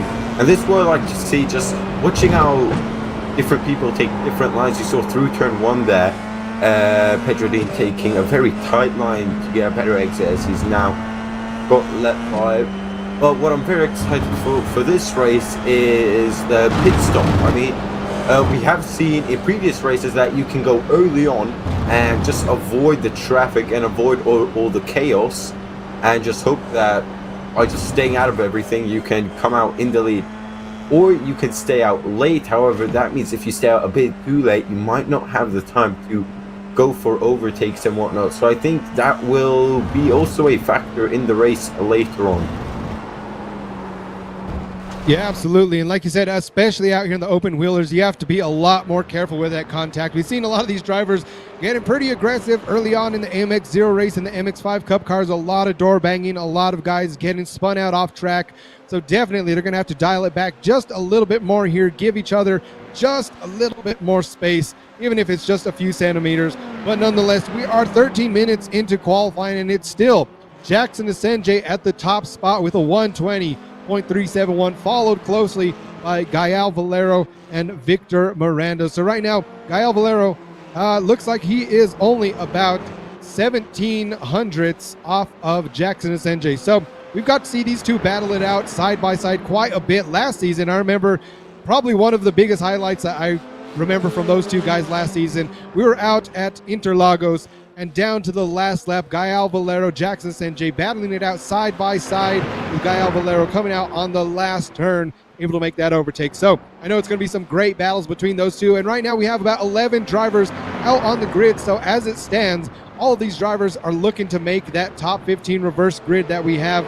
So definitely we'll have to see is Diego Villarreal there letting someone by, as he's looking to improve on his lap times. Most of these drivers are still under 1 second from that top spot. So that's definitely a good sign going out here to see where they are going to be once we get on the grid. Absolutely, and coming back to the top 15 reverse grid, I don't think they will be as aggressive as in the AMX here, as especially in Heat 1. You will have 35 minutes and not the usual, what is mostly 25 minutes. So 10 minutes more to make more overtakes with less cars. Hopefully they still keep it aggressive, but with a bit less spinners, that would be great as well. Just so the pack stays nice and cramped, which always provides with more action. But still, Jackson Asenge then who leads away. But Valero, don't count him out. He is always then, he can always pull out a amazing lap at the end of the qualifying session, going 2 or maybe even 3 tenths quicker of that provisional pole time. So as we can see, I know especially a big thing coming into play last season was the weather. So that definitely shook things up from time to time. Here we see Simone Demori, who we got to see earlier on in the AMX Zero races as well. Getting into a couple little incidents, things are looking very, very promising for him. But unfortunately, like we said, these guys, they're just getting really aggressive. Everyone just, all it was taking is the littlest mistake, sometimes only taking yourself out, sometimes taking each other out. But out here too, sitting right now in the middle of the pack, Simone Demori still with a great lap time of 120.864. But here we are back on board with Gael Valero, who we can see from the sector timing right there. So far, he may be able to set a faster lap. So here we see as he is getting ready to come across, and he does. He sets another time of 120. 22.327. So now Gael Valero back on top of the podium right here, fastest in qualifying, able to best the Brazilians once again. We'll have to see, like we said, once he gets back from, I'd say probably all of these top 5 drivers I'm looking at on the grid right now. Definitely going to know there's going to be a lot of battling towards the back of the pack once we get into heat number 1. And like we said, folks, double the points in heat number 1. So definitely these guys are going to be feeling the pressure once we get out of qualifying and get back out on the grid.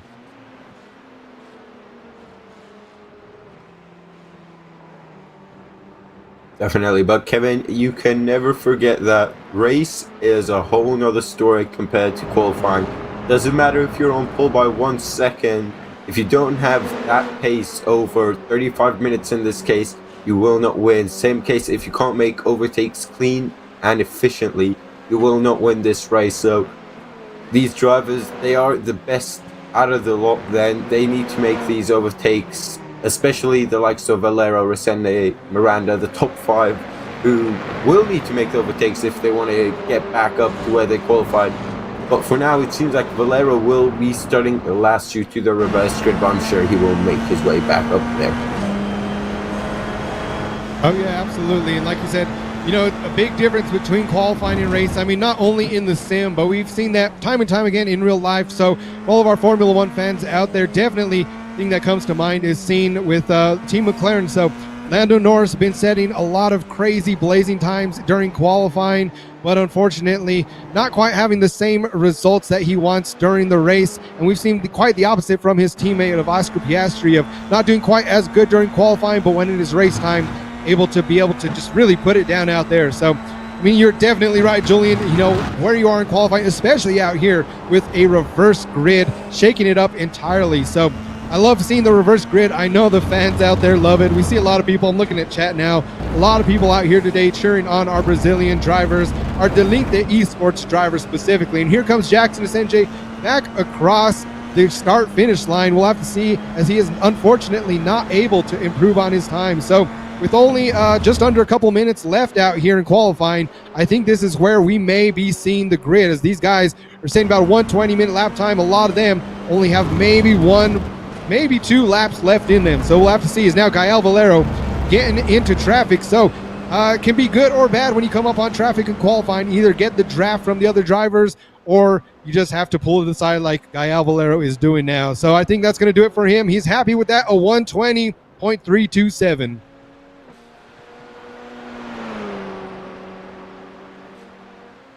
Yeah, and same thing with Jackson Rosendai, who improved slightly, but not enough to topple Valero, who's still on provisional pole, then, as he's also given up. And I just want to point out, we do in fact have a home Grand Prix racer in the form of Simone Demori, who's, well, it's 1/3 of his home race, that's for sure, being part German, part Austrian, and part Swiss. So hope to see he can be up there on the podium waving the flag as a fellow German as well. But qualifying is not over yet, and he can still slip down the order. But we only have 29 seconds left, so these are the laps that will count if you can make it to the end of yours, that is. And you can really see how much Pedro Dean here, he had a monstrous slipstream down the crest, but will he make it to the end of his lap? I doubt it, if I'm completely honest. I mean, here we go, the final 10 seconds coming on. So Pedro Dean, it's going to come down to the wire if he's able to do it. He wants at least one more spot on the grid, but the clock is running out for Pedro Dean, and unfortunately, he will not be able to improve on his time. So just like that, that draft did help him quite a bit. I see people out there, yep, that was a crazy draft, but unfortunately, just shy of getting one more lap in. So back out here at the Sachsenring, Gael Valero sitting back on top in that first place position. Jackson Asenge in second. Victor Miranda in third. Pedro Dean fourth place. Ralph Benitez in fifth. In sixth place, we got Simone Demori. Seventh place, Peter Zuba. Eighth place, Bruno De Carmo. Ninth place, Evandro Dantas. 10th, Connor Scudal. And rounding out in 11th, we have Diego Villarreal. So definitely now we'll have to see as Gael Valero, Jackson Asenge, Victor Miranda, those top 3 drivers have their work cut out for them. But as we've seen in previous seasons, it's no big sweat for them. They're just coming out here doing what they got to do, especially Gael Valero being the defending champion out here.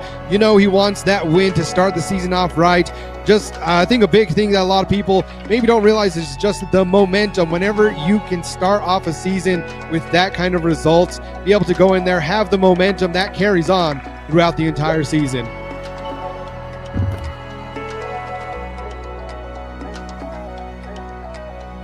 Well, we're on the grid now then for the new format for AMX5, 35 minutes and a pit stop needed.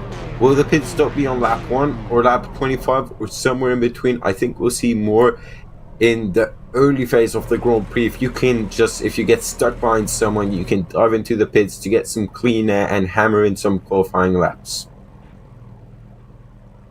And speaking of mandatory pit stops, so like I said, folks, we are out here in AMX5, but this season we do have AMX10, AMX15, so other formats coming up.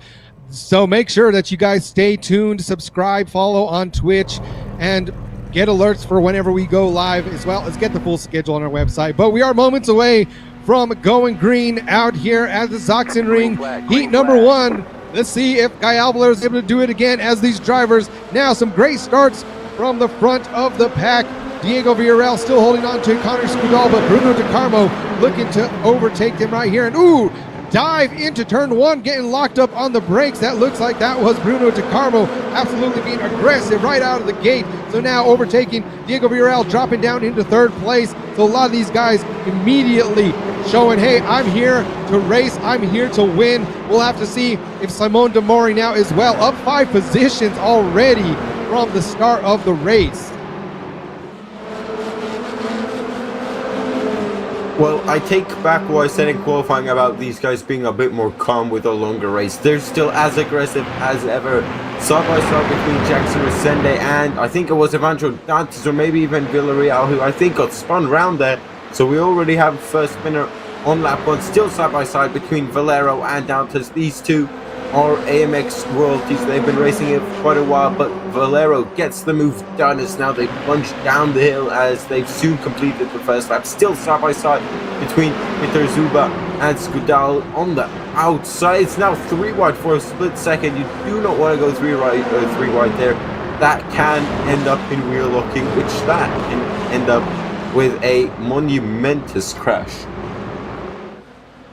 And just like that, so there we see Simone de Mori already leading the pack, a little bit of a gap between 2nd and 3rd as well. Bruno De Carmo leading over Pedro Dean. So we'll have to see, as there's so many drivers out here that are hungry, especially a new start, a new season. These drivers want to be able to make their name known early on, saying, all right, I may have had some bad races last season, but it's a fresh start to come out here to be on that top step. And I know there's plenty of drivers able to do it. Now, we see a great side-by-side there going on between Ralph Benitez as well as we have Vic Miranda. So these guys right here just close in line already. Lap number 2, they're getting very aggressive. So out here for heat number 1, like we said, double the points.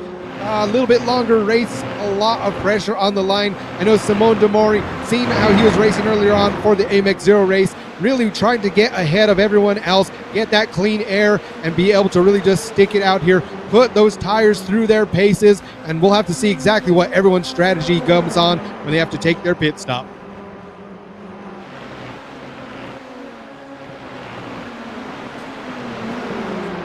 Yep, he is definitely putting his foot down as he's made up 5 places. But still, individual battles are starting from one of them being this one right here between Benitez and Miranda for P6. Then who's going to get it? Victor Miranda does get a great run out of the final corner, and he's already alongside on the main straight. He will have the outside going into turn 1, but I think he will have enough momentum to get in front. Yes, he does. And now there's a set up the inside, but instead, look at that. That is, I think that's Peter Zuba, who had a look around the outside, optimistic from him to try and get the better run, but he'll just have to stick behind. But he is really pushing Benitez now through this section here, as I think I'm seeing a overtake coming from him in the next couple of laps. Definitely. So we'll have to keep an eye on Peter Zuba going throughout this race. But here we go. Back to Gael Valero, fastest in qualifying now already.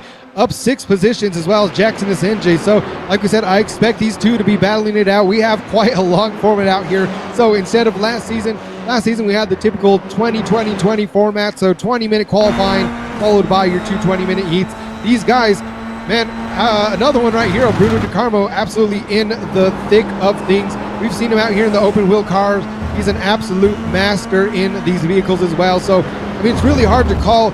I'm not even going to make any predictions for this one because I've seen all of these drivers I know are very capable of being able to win this one. I think it's really going to come down to strategy. So, I mean, Julian, if this were you, what would be your strategy seeing how this race is going so far?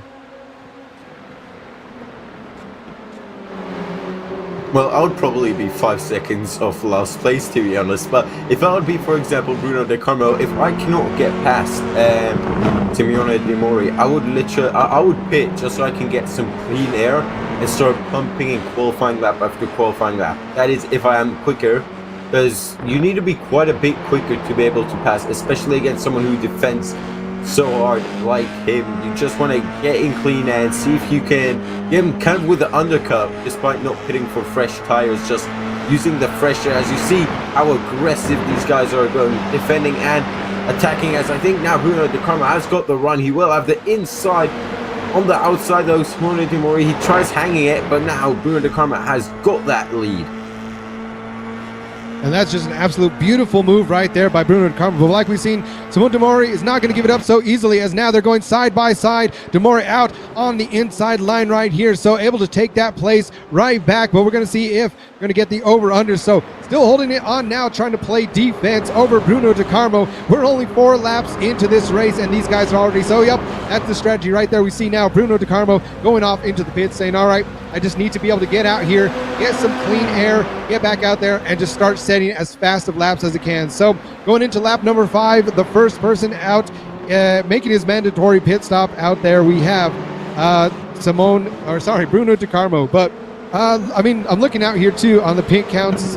We'll have to see how many other people start going, as that does look like it has registered, and Bruno De Carmo going out of the pits. One thing that we've seen unfortunately plague drivers last season is they would go into the pits for their mandatory stop. Of course, this would be during the AMX 20 races, but it not registering. Some of them, either they were in other people's boxes, didn't come to a complete stop. There are several reasons that they had it, but out here Bruno De Carmo looking good. We'll have to see now. He gets a lot of clean air if he's able to set down the fastest lap time, which is currently held by Jackson Esenje. So we'll see how much longer it's going to take until the next person hits the pits. Yeah, Bruno De Carmo pretty much took exactly what I said. Is he watching the stream? If so, I would not recommend having me as an engineer, mate. That is going to go horribly south very quickly, as 2 drivers going off into the gravel, the Jackson Resende and Pedro Dean, and that's going to allow Valero to grab some momentum, who's dropped a bit of pace, and the next guy dives into the pit lane. I was also going to say it's a rather scary pit entry, as you can't pit if someone is on your inside of the final corner. Jackson Resende, I remember he was one of the drivers who unfortunately got caught up in a pit stop mishap last season, but seems like he's doing it rather well this time around. So nice to see that the drivers are learning and not losing races due to mistakes like that, because you never want to see someone lose due to a pit stop error, do you, Kevin? No, that has to be one of the worst things, especially from drivers when you're leading the race. You know you have it in the bag out here. You have the pace, everything's going right, only to just have that one little mistake. But again, that being part of racing, you know, each season we're coming out here doing different things, trying to make it a little bit more interesting, trying to challenge these drivers a little bit more. So like we said, we have more tiers out this season too as well. So even with that, I think definitely there might be some drivers out here that are going to pick and choose what they want to focus on this season. I know we have AMX 10 coming up as well, so there may be some drivers we've seen earlier. Corentin Guinez is one name that comes to mind when I think of TCR cars. He's just one of the best out there. Unfortunately, not out here for today's AMX5 race, but we'll have to wait and see who else that we got to see earlier show up for tomorrow for the AMX 10. But back to what's going on today, AMX5. We see our second person right there. So Victor Miranda now heading into the pit lane. Definitely trying to, like I said, get a little bit clean air, especially knowing him and Bruno De Carmo. We'll see where he comes out on the pits. He may have the 2 teammates working together here to try and use each other's draft. That's the only downside with Bruno De Carmo taking the only person to take the pit stop early, is he will have no more draft to help him out once he got back out. So we'll have to see now as we see a full screen replay going on right here of the number 7 of Bruno De Carmo. And just like that, ooh, unfortunately, just getting into the side of Jackson Sanjay, flipping this car. So we missed that one earlier, but ouch, that may very well be heat number 1 for Bruno De Carmo. Having to get towed to the pits, flipping over into the gravel. Julian, that's such an unfortunate incident right there. Absolutely. I was talking about pit entry. Maybe I should have been talking about pit exit. I saw him going to the pit lane again, and I was a bit confused of what happened, but that's just cleared him up. And that is such a shame, especially the way he crashed it. Pretty spectacular for us and the people watching back home, but for him barrel rolling like that with your teammate just coming out of the pit lane, it did give us a slight idea of where he would have come out, which is right with his teammate there, Victor Miranda. But now we see that, in fact, Jackson Resende, I'm not sure if he was ahead of Miranda before the pit stop. I think he was just in front, is also now just in front of him after the pit stop. So the undercut does not seem to be oh so powerful, because there's not a whole gag of cars battling it out. As we see a replay picture of Valero, I'm assuming he's going to get an overtake done here. We'll have to keep an eye on that. But for now, Pedro Dean is being haunted by the same man we're watching in the bottom right. As I just realized, it's not a replay, it's just Valero's onboard of the same battle. So that is a big old whoopsie from me. But he's getting real close to Pedro Dean through the midsection of the Sachsenring. So these drivers right there, and ooh, another crash off the screen right there. It looks like we do see Victor Miranda, and oh man, unfortunately there, Jackson Sanjay too. So not a great race out here for the Delinte Esports drivers so far. Just like we said, just seeing what has been going on out here all day. It's, I mean, I'm sure just some frustrations. We see another driver going off right there. So we'll have to see Pedro Dean as well. So what was a great qualifying session, a great start to heat number 1 now has already started turning into a lot of errors. Some of these guys getting into the side of each other, and I'm already seeing chat now. Just unfortunately, you know, man, I mean, it's hard to say, to express the emotion that's going on through these, but I mean, it's frustration. It's like, hey man, what can we do about it? You know, at the end of the day, especially when it happens to your teammates. So out here, people saying Ocon and Gasly race. So yeah, a little bit reminiscent of what we've seen sometimes in Formula One, but I think this may be the first time that we've really seen that. So like we said, hopefully these guys are able to shake it off, and they know, all right, at least no matter what happens, they're going to be in good position for heat number 2. So although we do have a lot more on the line, double points coming out here for heat number 1, they'll still have enough to try and finish, get a good finish out there in heat number 2. As now we go to the full screen replay, try to get a bit of, see what happens there. So there we see on the inside of the number 96 car of Jackson SNJ, and ooh, that, man, that just looks like right there, honestly, a bit of netcode issue going on. They're really close, but Jackson to the inside, it didn't look like he had, you know, it looked like he had plenty of space to get that move done. But unfortunately, that is the joys of online racing. Sometimes a little bit of netcode there. They got wheel to wheel, and the rebound from that sent them both out into the wall. So nothing malicious going on between the two teammates. It was just, again, them thinking they had a little bit more space than they did, and you know, the joys of iRacing, having a little bit of netcode from that point of view.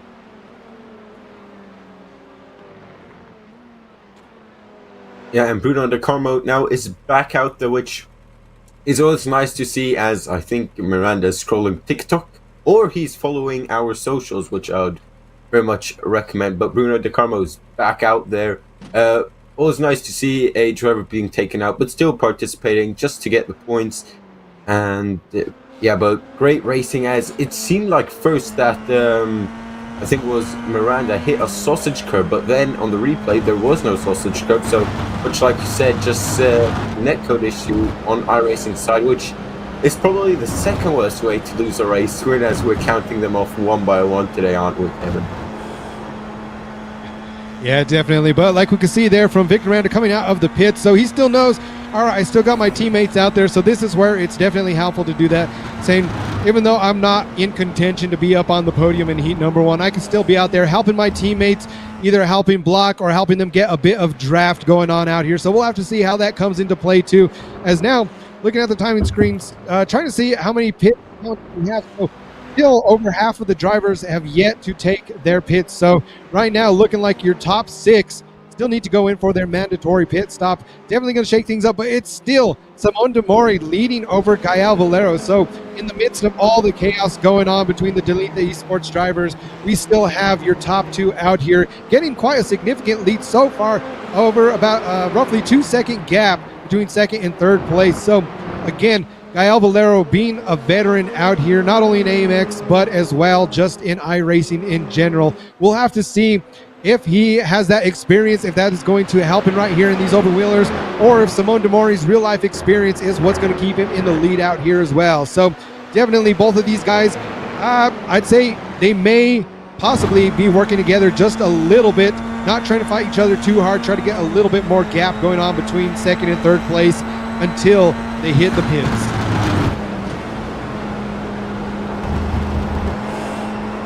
But we're not even halfway through this race yet, and it seems like we've had enough action for an entire race. Still though, like you said, the top 6 yet compares. Valero's really close to Simon Demori now. As you can see, they're gaining quite a bit on this lap, almost half a second. He's looking to the inside, back to the outside now. He's going to try it on the outside of turn 1. That is a real hard overtake to make. We saw the 2 teammates come together earlier, but he's made the move on the outside, and that's a lovely overtake. Can Mori fight back? He's right behind him, but no, he'll have to think to be him on strategy, or if he can get him back next time around.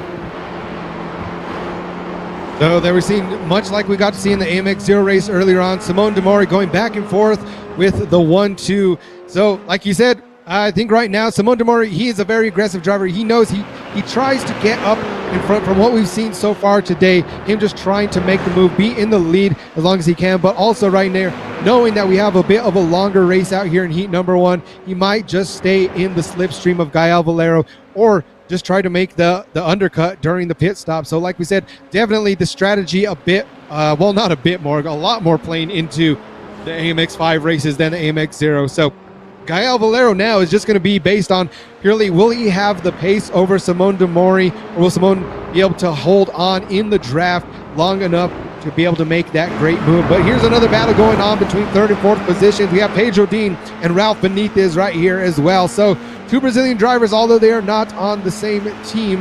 That too, of course, there, Ralph Benitez, you can see in the Delete the Esports car. I seen someone earlier saying Tony Kanan's going to have to make a call out here to these drivers today. So speaking of that, I mean, that would be, I think that would be pretty awesome to be able to see Tony Kanan out here in AMX. We've seen Max Verstappen out here. Hey, who knows, maybe this season we might have something even crazier. We've seen other professional drivers, Nicolas Verone, of course, out there in the GT cars, now 2-time winner of the 24-hour of Le Mans. So seeing some great drivers out here with a lot of pedigree. We love to see that, as well as the best sim racers in the world week in and week out. So definitely we'll have to see now, though, as Ralph Benitez, Pedro Dean, they don't want to battle it out too much because there's already a 3.2 second gap between Pedro Dean and Ralph Benitez. So although Pedro Dean doesn't want to give up that podium spot, knowing how much time is still left in this race, they might not try to battle out too much, or we'll have to see if Ralph Benitez just goes in for a pit stop. So like I said, a lot of strategy coming in here in heat number 1. Pedro Dean went a bit wide in the penultimate corner, and that's allowed Ralph Benitez to slip by rather easily. As now another pit stop, it's Simon Demori. I saw the gap was starting to open up to Valero. He was not able to get the move done into turn 1, and I think he's noticed that it's time to pit and just see if he can go quicker in clean air. But Valero's also got that clean air, and he's already gone up quite a bit of position from P11 all the way to P1, yet to make a pit stop just like these two though. Ralph Benitez and Pedro Dean still very much in contention for the podium. Who's gonna get it though with them that makes it stop? And I just want to point out Evandro Dantes in no man's land right now, P4. He's almost 6 seconds behind this guy right here, Pedro Dean, but 4 seconds ahead of Scudo. So he's just showing he's just here for the vibes, maybe a bit of practice if this current track combo comes up in season 7, who knows. Yeah, definitely. So seeing where these drivers are doing out here in these cars today, I mean, you don't see, I mean, well, I guess depending what kind of car out here, of course, the F4 cars out here at the Sachsenring, I'd definitely love to see some of the more slower horsepower vehicles out here too. Like this track to me is very reminiscent of Interlagos, aside from the S turns, but just going into having that nice wide left-hander going into the final straight where a lot of the moves have been made. So right here, definitely setting up is now Pedro Dean looking to peek to the inside as he's passing a back marker. That looked like that may have been Diego Villarreal right there. So Diego Villarreal kind of getting a little bit out of the way, letting these two continue to battle it out. And right now we have our top 5 drivers still yet to take their pit stop. So I think right now with Gael Valero, we've seen Simone de Mori already take that pit stop. He was trying to get pretty close to that top spot, but like we've seen with Gael Valero, if it's anything like we've seen in past seasons, he may just be waiting until the very last moment to take it. Either that, or I believe a lot of these drivers, I don't think we have quite enough out here for them to really be feeling that extreme tire degradation. I know a lot of them are pushing it really hard out here. It's a little bit warmer out here today on track, so 32 degrees outside. The track is about 48 degrees, partly cloudy. So now that I'm gonna have to turn into the weatherman, I guess, out here, just letting people know. But with that, yeah, Gael Valero, I think he may just be waiting to get as much of a lead as he can, especially right now. Ralph Benitez, 5-second gap between him and first and second place. So definitely keep an eye out on them, as well as keep an eye out on Simone de Mori, who has already taken his pit stop, now in the midst of traffic.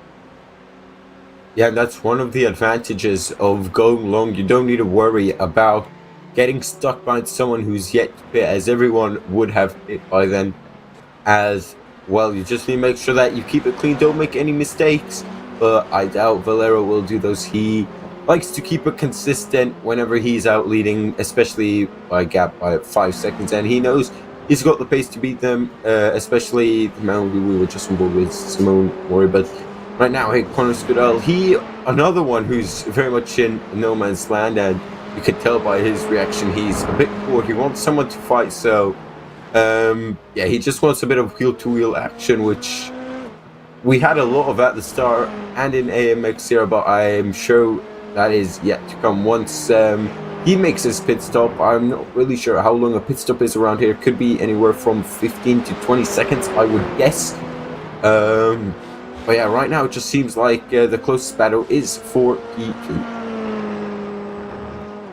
So now seeing, like I said, with Gael Valero. So just a quick reminder, he was the top qualifier during our qualifying session, got out here, able to make his way all the way from the back of the pack up into first place. Now we see the race clutch driver of Peter Zuba, just getting a little bit squirrely out there on the exit. So Peter Zuba, now we've seen him to be amazing once we get into the multi-class races. I've seen him out there as well. We've also seen him here in AMX, some of the GTP cars, some of the LMP2 cars, doing a great job. So it's a little bit different, although those vehicles are high downforce vehicles. I think really the big thing is when you're in these F4 cars, just not quite having the power. It's a little bit different driving through there. Have to be just a little bit smoother on the inputs. I think just as well, depending on the track out here, this track has shown that these drivers, I mean, a couple of them already getting taken out, but nonetheless, still holding back onto this. And from earlier on, we still see Diego Villarreal, Victor Miranda, Bruno De Carmo down towards the back of the pack, as well Jackson Asenge. So for a few of those people seeing the 2 stops on the timing screen, those are the guys that unfortunately had a couple of guys got into incidents earlier on. But right now, we'll have to see how that plays out, as Simone de Mori is still sitting in that 6th place position. There's quite a bit of a gap spread out between most of the drivers. I'm looking out here, 5 seconds, 7, 6, 7. So these drivers, for the most part, have really spread out, aside from Pedro Dean, who's doing a pretty good job of holding onto that 3rd place position right behind Ralph Benitez.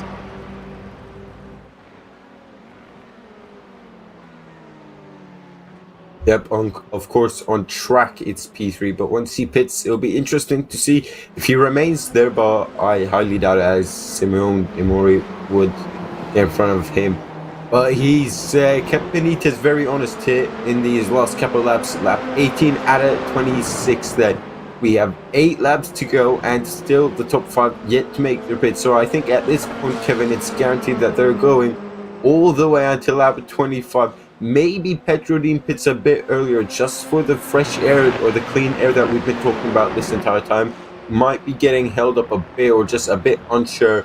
Another thing I want to talk about is the final corner, or more specifically between the final and the second to last corner. That gravel trap has claimed quite a bit of lives, or mostly just losing everyone time, as drivers seem to be going quite a bit wide there, as it is a very tricky corner to get right, as it is a blind, as you can see. Petrodine going right up to the gravel, and you can see all the tracks that the previous cars have left. Is there a pit stop? Nope, it seems like both of them are staying out for now. And look at that, Gael Valero all by himself up in first place now, just improving his fastest lap. So he was holding on to that, and now crossing the start finish line with a 1:20.335. So just absolutely blazing it out here. Like we said, fastest in qualifying, now still fastest out in the race. I think we've seen time and time again, once Gael Valero has that breathing room, that is really when I think it's kind of on polar opposites. Either when he has tons of breathing room, he's just putting down crazy lap times, just doing his thing. But also we've seen him whenever he's right behind another driver trying to get up a position, he seems to turn it into overdrive, have another gear in that car, and really just get in front of them. So, I mean, like we said, last couple of seasons, definitely Gael Valero, I'd say, safe to say, has been the most consistent driver that we've had in AMX. But like, some of the other things we've seen out here, I think aside from that incident that happened between Jackson Senjay, Victor Miranda, Bruno De Carmo, those guys that have been getting into incidents early on, they really had a shot for the first place out here in heat number 1. But like we said, a lot of people, that is racing. We have heat number 1, heat number 2, although heat number 1 is double the points. These guys can still make a comeback for heat number 2, but the way it's looking, we'll have to see if Gael Valero is able to come out here with the hat trick today, Julian. I mean, I see it very likely. The pace he's showing right now is absolutely amazing. Half a second quicker last time round to his nearest competitor in terms of lap time, but now we've got first of the top 5 and Evandro Dantes. Where will he come out then? I think it's going to be between Peter Zuba and Jackson Resende. So once again, he came into the pit lane in no man's land, and he's going to come out in no man's land as well. So he's having a rather boring heat 1, but heat 2 a bit shorter, a bit sweeter, as he's actually not too far behind Peter Zuba. I think we could see an overtake here, Kevin, if he's got the pace on him. Yeah, definitely. We'll have to see. I think, again, it's probably going to come down to which driver is going to make the least amount of mistakes. So still not some pretty good position coming out of that. That was a pretty good pit stop, just going in, no issues. Now coming right back on out of here. Those tires not cooling down too much, still staying pretty much within temp. One of the things I was looking at the timing screen as well as the leader from the guys that have taken a pit stop already, Simone De Mori, currently sitting just under 30 seconds between him and Gael Valero. As now Gael Valero going into the pit lane, so your top 3 drivers all pitting in at the same time. I think Gael Valero definitely has enough time. Like I said, about a 30-second gap between Simone De Mori and Gael Valero. We'll have to see, as Valero now already getting out of the pits, definitely going to be taking, holding on to that lead. So I think things are looking excellent out here for Gael Valero. As long as he doesn't make mistakes, I'm very confident that these next few laps, he'll be walking out of here our winner for heat number 1. Absolutely. As Connor Scudo also into the pit lane, if he would have stayed out, I think he would have inherited the race. But he just, you know what the top 3 are doing, which is not a bad thing. If you don't know what to do, just do whatever the leading trio or duo is doing, or in this case the leading single, as Valero 5.4 seconds out of his closest competitor, who's 3.2 seconds, as this battle is now for the final podium spot, and it's anyone's game. I mean, these two have been together the entire race, just like these two actually, Peter Zuba and Evandro Dantes. Evandro Dantes is closing in ever so slightly each lap, but you need to be at least like 3, 4, maybe even 5 tenths a lap quicker if you want to make overtake. And you need to be within 3 tenths if you want the proper slipstream effect. But one thing I will say is we have seen Peter Zuba make a couple of mistakes this race. He's gone into the gravel quite a bit, and I think that can cost him P5 if he keeps that up. So here we go. I think now, like we said, still these drivers a little bit spread out other than out here in the middle of the pack. But your leaders now, I think right now the battle is definitely going to keep going on between the middle of the pack. We see Peter Zuba still trying to hold off Evandro Dantas, doing a pretty good job, still keeping that gap, though Evandro Dantas trying to keep it with under a second. But here we go. Peter Zuba now into the pit lane. So I'll have to see with that. Peter Zuba now, pit counts. Yep. We'll have to see exactly where this puts him when he comes out of the pit lane. So I think going from our leaders, though, definitely good for Connor Skudalcin. He's able to get one more place going there. But now Peter Zuba still a lap over. Well, we'll have to see now. Jackson Senji, for those guys are going to be, I think Jackson Senji is still on lap 20. Peter Zuba lap 21. So yeah, definitely he's looking like he's going to hold on to that 7th place position out here. So kind of start off in the middle of the pack and still out here in the middle. So we'll have to see, I mean, really what his strategy, if anything, changes going on into Heat 2. Like I said, Heat number 2, they will not have that mandatory pit stop, and the race will be shrunken down just a little bit. So they'll be making it down into a 25-minute heat out for Heat number 2. So here we go.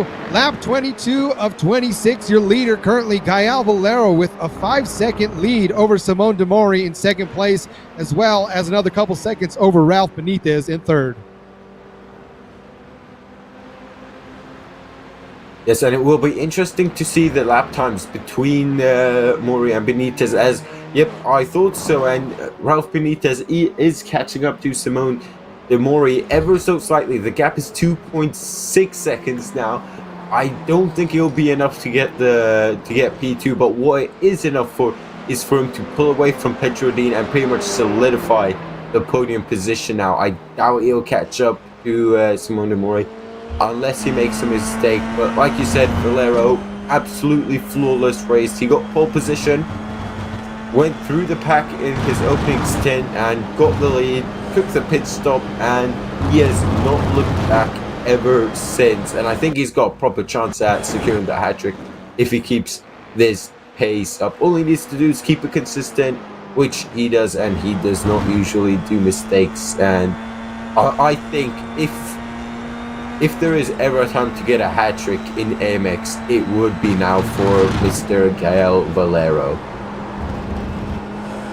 And I was just looking back now, so back to when Peter Zuba was taking the pit, so he did not have to take that pit stop again. So now we can see he has 2 pit stops counted. So I'm not really sure if there was a bit of a miscommunication going on there, or if he just thought, hey man, did that first pit not count? What's going on? Or maybe he just wanted to get out of there, not chance getting into a wreck with someone and just get out. Maybe try to set the fastest lap out here. Try to just say, all right, I'm just going to get a bit of clean air, get back out here. I know I'm already in the middle of the pack. Maybe I'll give away 1 position to get better on the heat number 2. So a lot of different things could have been happening. But right now, here we see Simone de Mori, which we seen when he came out of, Gael Valero came out of the pits. There's about a 5-second gap between them now, nearly a 6-second gap. So Gael Valero still gaining pace over 2nd place Simone de Mori. So like I said, with just about 2.5 laps left out here, definitely expect Gael Valero, like we said, so long as he doesn't make any mistakes, as he's able to show that consistency like he's done in previous seasons, going to be walking out here with the back-to-back qualifying and heat number 1. Well, guess what, Kevin? It can be even sweeter for Valero, as right now he has indeed got the fastest lap by quite a bit, and that on the right side of your screen you can see is an extra $3 in this race, and in E2 it is $2. So every point matters in this championship. Every cent, every penny counts as well. And right now he's ticking off every single one. Like we mentioned, got pole position, leads this race with the fastest lap. In fact, he just set a new fastest lap as well, so he's definitely the pace setter right now, as we wait to see if he can do the same in Heat 2. I don't want to put the commentator's curse on him that he spins out on lap 26, as it is in fact the penultimate round. And tell you what, Kevin, it started out as a hectic race, but it's calmed down at the end of it, and yeah, it's been a chill one ever since, but you still see the drivers pushing till then, that is for sure. Yeah, so out here, and keeping in mind for everyone out there watching at home, we're still early on in the season. If you want to come out here and race against everyone, like I said, on days like today where we only have 11 guys out in the grid, even if you just came out here and you still finished the race, you'd be walking out of here with some points. So that is the kind of good and bad thing about days like today is, hey, everyone out there, they're not going to have to worry about too much if they made some mistakes, because they're still going to walk away with a little bit added to their total tally out for AMX5. But then at the same place, I think what we've seen here is these drivers kind of got to a point where they've spread out so far that we've seen that a couple of times going on last season as well, especially MX20. I think really whenever we throw these things in there with these drivers having to take that mandatory pit stop, either we get crazy close battles towards the lead, or we get things a little bit more spread out like we have out here. Like I said, some of the other faster drivers in qualifying definitely did not help that they got into some incidents early on in the race, especially like we seen earlier on, the Delete the Esports drivers, unfortunately, just getting into the side of each other. And I think we would have had a little bit closer battle towards the top. I would have really loved to see Gael Valero, Simone Demori, Jackson Senjay, a lot of these guys. But now the white flag is out. It is Gael Valero now, 7.5 seconds over Simone Demori in second place. So Gael Valero right now may as well be taking his victory lap, as he is almost all the way through, just less than half a lap from him taking home his first victory for season number 6. And what a drive it has been from the Frenchman. He's only got, I think, 2 more corners to go, then dips the tire in the gravel. That's just a celebration for him to get his first win. He grabbed pole position, made his way through the field. Can he do it again in Heat 2? Well, the competition will be rampant, as the guys who crashed out earlier, Bruno De Carmo, Victor Miranda, and Jackson Resende, will all be starting in the front. So that's going to be real interesting, as Simeon Demori picks up P2, Ralph Benitez P3, Pedro Di P4. Wow, what a race, that's for sure. So here we go, just like that, things definitely shaking up. We'll have to see for heat number 2 as we go into that second reverse grid of the day. Of course, the race shortening down a little bit from 35 minutes in heat number 1 to 25 minutes in heat number 2. So 10 minutes less. We'll see what these drivers do.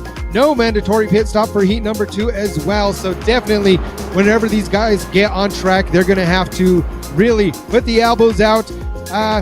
Still keep it pretty clean, but now we see the final few drivers coming across the start-finish line to Delete the Esports back in the back. But good news for them, we have the reverse grid coming up, so they will be sitting on pole and hopefully learn from that mistake in heat number 1 to come out here and secure another win. But I know, here we go, your BenQ session winner, Gael Valero, sitting atop that top spot, got the best in qualifying, had the fastest lap, we got to see there, I guess, Victor Miranda able to set fastest lap last minute, according to the screen on board right now. But second place, Simone Demori, showing excellent pace out there, but just unfortunately not able to get into the top spot. Ralph Benitez in third. Fourth place, we got Pedro Dean. Fifth place, Evandro Dantas. Sixth, Connor Scudal. Seventh, Peter Zuba. Eighth, Jackson Senjay. Ninth, Diego Villarreal. 10th, Victor Miranda. And 11th, Bruno De Carmo. So Bruno De Carmo now going to be sitting on that pole position for heat number 2. Like we said, Victor Miranda as well doing a great job there last minute, getting in fastest lap. So we'll have to see if Gael Valero, I have no doubt he has the talent, he has the pace to make it a 1-2-3 out here, qualifying heat 1, heat 2, but he's going to have to battle his way once again through the entire pack. And we go green. Julian, let's see what these drivers can do. As we already see, someone getting pushed off, trying to go around into the grass now. Definitely leaving plenty of room. Some of these drivers trying to do what they can, put their nose right in the middle, all the way from the beginning. Diego Villarreal dropping back. Bruno De Carmo, Victor Miranda, Pedro Dean, your top 3. And now Jackson Senjay down 4 positions. We see tire smoke. It's already a little bit of chaos going out here through the first lap. Yeah, already one FIA Formula 4 car identifying as a lawnmower, and I think locked up going into turn 1 and just went bowling. I'm sure we'll see a replay of that, as I think there's one car with absolutely 0 downforce. Reminds me of a Formula 4 1600 with only a front wing at this point, has got less grip than, well, a lawnmower, some would say. Still though, Bruno De Carmo leads away ahead of Victor Miranda's now going off 2 cars there, as Connor Scooter and Evandro Dantas there, but it's the 2 teammates who lead away from the front row.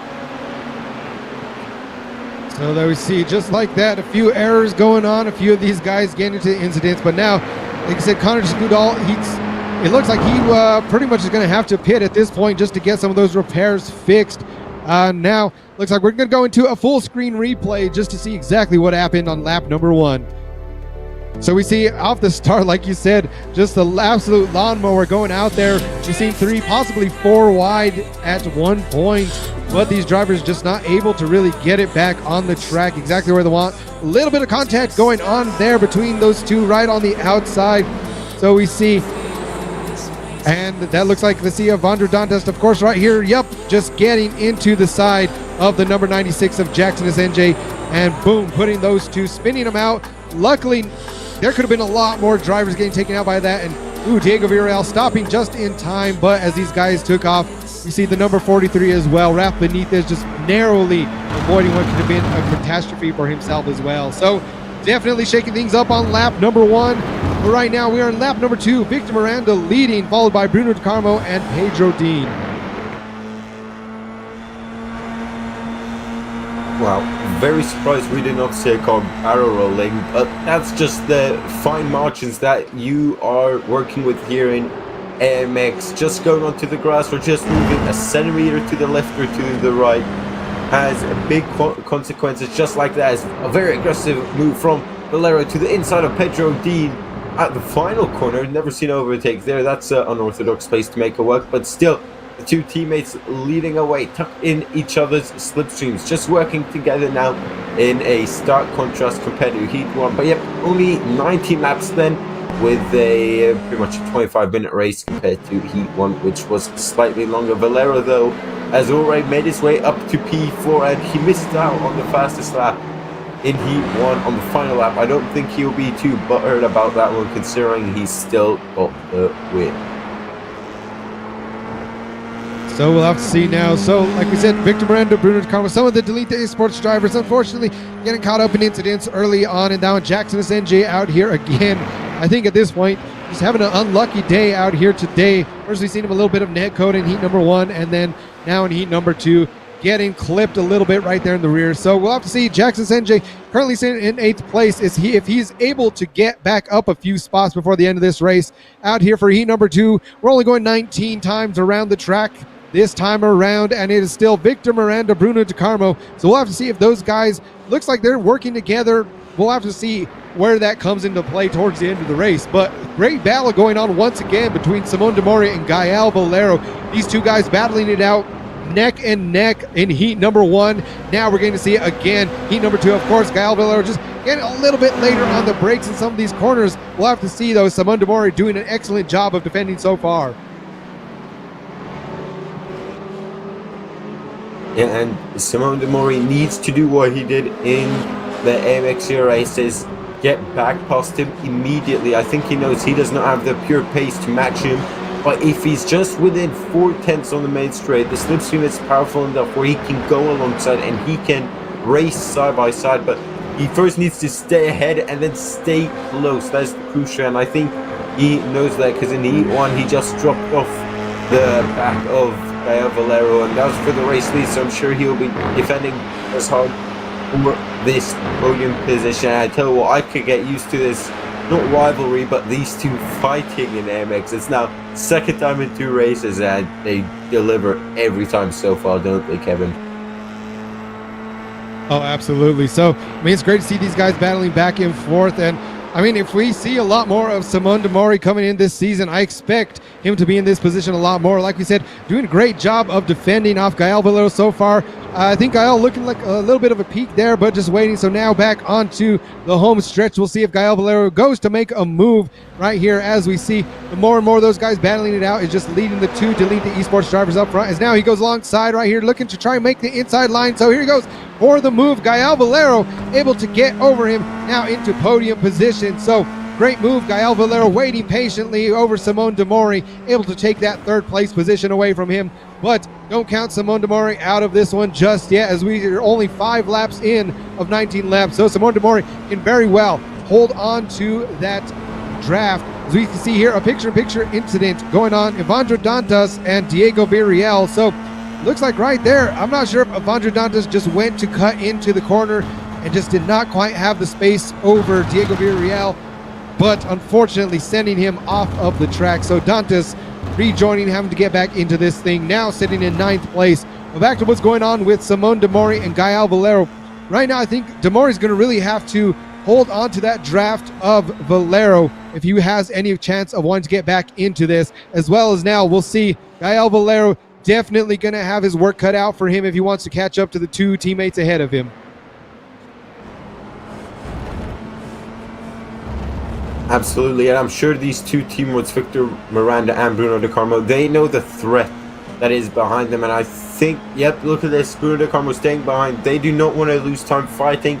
Maybe the smarter option, though, was to swap going into turn 1 as he had the overspeed. I'm sure these 2 have got this down to a T, where they know exactly what to do in a situation like this, where a quicker driver is hunting them down and they are in formation, and they just need to stay in formation like this, because it is very hard to overtake a car with slipstream that already has slipstream. It will essentially become a slipstream train or a DRS train for all my fellow Formula 1 fans out there. But Simone de Mori, he's not really dropping off Valero. He's still 7 or 8 tenths behind, so he's keeping him honest, that is for sure right now. Lap 16 out of 19, and our predictions were correct, Kevin. They are going very aggressive here in this somewhat sprint race if you compare it to the first heat.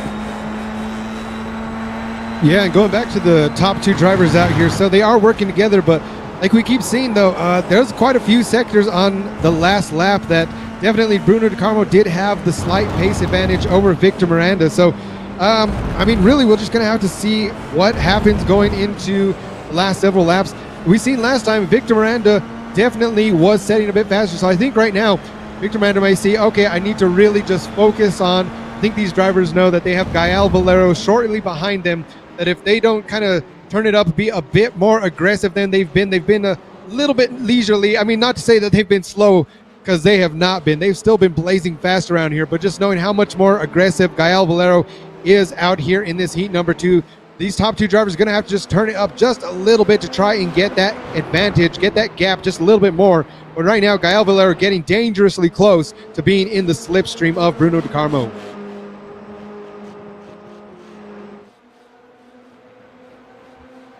Indeed, but once again, this is not the only battle for the lead. You've also got Pedro Dean and Ralph Benitez once again, or sorry, Pedro Dean and Simone Mori, who's now fallen into the clutch of Pedro Dean. So he needs to look in his mirror, as Pedro Dean he's found some pace here in Heat 2, it seems like. Maybe it was just saving himself or being held up. But you've also got Peter Zuba not far behind from Ralph Benitez. So it is getting close, but I think this is the big boy fight there for the win. Victor Miranda, Bruno De Carmo and Gael Valero all within just over 1 second, and this is exactly what we were talking about, this slipstream train. Valero can't really get close. He needs Bruno De Carmo or Victor Miranda to make a mistake, so he's one-on-one with the leader. As if they stay in this formation, he can't do that much. He needs to get them in the braking zone, which he needs to get close for, or out of the track, which he also needs to get close for. But he's not in striking distance yet. And I think the one thing right here to keep in mind, looking at the fastest time, still Gael Valero holding on to that is nearly about 4/10 of a second with his best time over Victor Miranda. So, I mean, that's really how he's been able to keep up with this pace. So, out here, we're only in lap 8 of 19. I mean, I think right now, definitely Gael Valero is going to have to be patient, just wait to see what these guys do, like you mentioned, waiting for those mistakes to be made and try not to make any mistakes as himself as he gets one tire dropped in the dirt on that last corner we get to see. So, I mean, I don't think he's too worried about it. Again, he knows the 2 teammates ahead are going to be working together, so it's going to be very difficult if he wants to get into that top spot. Definitely going to rely on putting the pressure onto Bruno De Carmo. I think at this point, he's just really going to have to battle it out with him and then overtake them one at a time. I mean, he still has over 10 laps to do so. So still more than half the race to go. No mandatory pit stops out here in heat number 2. So definitely these guys are going to be out on track the entire time. And you see Valero dancing to the right, back to the left, and I think he is going to go for a switchback, exactly what we were talking about. Needs to get it done in the braking zone, and he caught Bruno De Carmo there off-footed to send the dummy to the inside, then went to the outside, then did the switchback, as now they're side-by-side down the hill. This is also helping Victor Miranda, who can set off as now, and crucially, Bruno De Carmo, I think he stayed ahead. Yes, he has, and look at that gap now. It's 1 second from P1 to P2. I think next time round, Valero is going to get that move done before the braking zone. But yeah, he definitely, I mean, that was some great racing between them. The switchback there. Bruno De Carmo just holding on for dear life. Just had enough drive out of turn 2 there where he can stay ahead.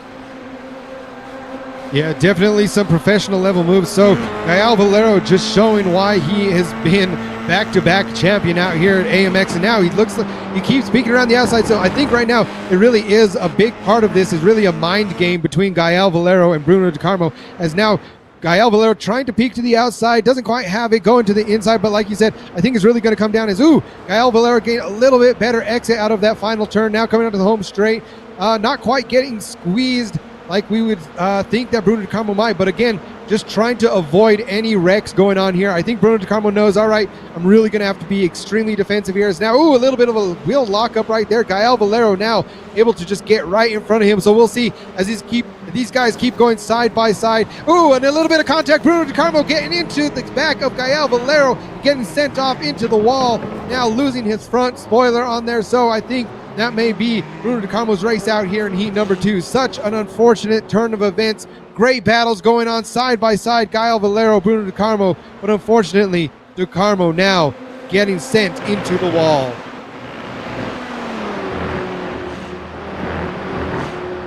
Indeed, he broke a bit too late going into turn 1, and once again, Valero was able to do the switchback. He tried to keep it side by side through the left-hander, but then on the exit got a slide of oversteer, and his front right hit the rear left of Valero, which sent him first into the air, then into the barrier. I can't wait to see a replay of that. But one thing he has done, Kevin, he gave his teammate time. Look at the gap, 1.3 seconds. It's going to take Valero at least 3 laps to get within a proper overtaking chance, and I'm sure Miranda's going to be very thankful for that, despite his teammate who had to reset to the pit lane and is now down in P10, might even be P11, but the fight for the lead just got more intense. Valero lost time, and Miranda is certainly pushing, as you can see the concentration in his face, and I think we will now get a full screen replay of that incident between Bruno De Carmo and Gael Valero. So here it is right now. On the inside, you got Bruno De Carmo. You can just see the rear end got away from him a tiny bit, starts drifting through the left hand as to turn into a slide by. He knows that the car is there as he still tries to keep it side by side, and right there is the contact, gets flung into there and into the gravel. Your thoughts on that, Kevin? I mean, I'm not sure if that one he just didn't quite have the grip coming out of that turn. Just might have thought that he had a little bit more space, even just a few centimeters more than he did. But I mean, really just seeing him lose the rear end slightly on the turn before that, I think he was just trying to do what he could to hold his line. But unfortunately, that just put him slightly into the back tire of Gael Valero, and those 2 tires gripped up, and he's the one that got sent out into the wall. So unfortunate for him, but that could have been a lot worse of a crash for both of them. But still, right now, it is leaving Gael Valero still in second place. Following Victor Miranda, he is slowly catching up to him now, about 0.8 of a second behind Victor Miranda. So I think right now, Gael Valero has definitely got it dialed in, especially from being fastest in qualifying, winning that heat number 1. Like I was saying earlier, it's about keeping that momentum. If you can have that momentum going into this, you can nearly feel unstoppable, especially when you have the consistency of Gael Valero. So now the pressure is absolutely being put on Victor Miranda. He had a little bit of breathing room earlier on, being able to work with his teammate, but now it is all up to him if he wants to come away with the upset out here in heat number 2.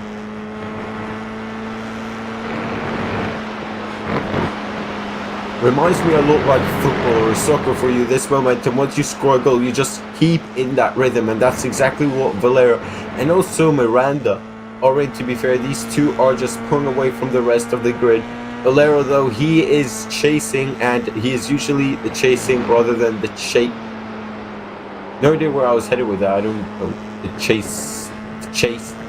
Or he's the hunter and not the hunted usually, as that is the role of Miranda, as he's very close now, and 4/10, that's usually where the slipstream gets real powerful. They just headed out onto the main straight. You can see 3 sectors in sector 1, and that is where he seems to be pulling the most amount of time throughout this race. It is in sector 1. Question is, though, does he have enough time?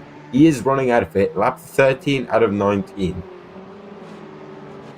Yeah, I think right now, like we said, seeing the pressure going on, especially, I'm not sure if that, you know, a lot of this is a head game out here as well, that a lot of people may not realize of, hey, even though we've seen Victor Miranda, we know that he's quick, we know he's there, but I think just that pressure, once you get on it, I know especially from being out here myself in some of the AMX Zero races previously, that definitely once you get in that headspace of I really have to defend for my life, you start switching up your lines a little bit, and sometimes just being on the defensive line more than just on the proper offensive racing line. I think that can really start messing with you just a little bit here too, as now we can see him being extremely defensive. But Gael Valero, right now we see the onboard in the picture-in-picture as well, still being faster through every single sector the last couple of laps. So he's really just having to wait, make a move when it's perfect for him. So I think right now Gael Valero just knows, all right, I know this track, I know these cars at this point, definitely just going to wait until he has plenty of space as we head back on now to the final straight, still just right outside the draft. So I don't think he's going to be pushing too hard, but we've seen previously Gael Valero, let's see if he is getting later on in the brakes, looking to peak. No, he's still holding on right behind Victor Miranda. So like we said, I think it might be one of those two of, is he going to make a move right now? I don't think so, unless Victor Miranda makes a mistake. I think Gael Valero is going to play it safe, wait till maybe 2 laps before, get on the penultimate lap, and then start turning it up the aggression just a little bit. Yeah, and unlike what I usually say where you gotta suss out where you're quicker, I think he knows as well he's quicker in sector 1, and that is where you want to be quicker. Turn 1 braking, you need to get that right. We saw if you don't get that right, we saw that lap 1 turn 1, we saw with Bruno De Carmo, if you don't get that right, you will be vulnerable on the exit, as right now Valero is less than 1.5 tenths behind, and he will get another slipstream run down this. You don't usually see it overtake into the left-hander, but still Victor Miranda forced to go defensive, and that's going to ruin his line going onto the main straight here, as up the left-hander you can really see Valero pushing him through, as I think we will see an overtake here if he does get a good run.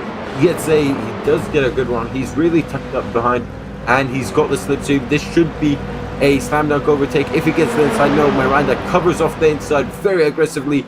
Valero says, fine, you do that. I'm going to go round the outside, doing what he did to Bruno De Carmo, and I think he's got that down. Yes, he does. He disconnects for a second as he is back, as now Miranda goes off into the grass, and Valero's got that move done and dusted from P11 to P1, not once, but twice.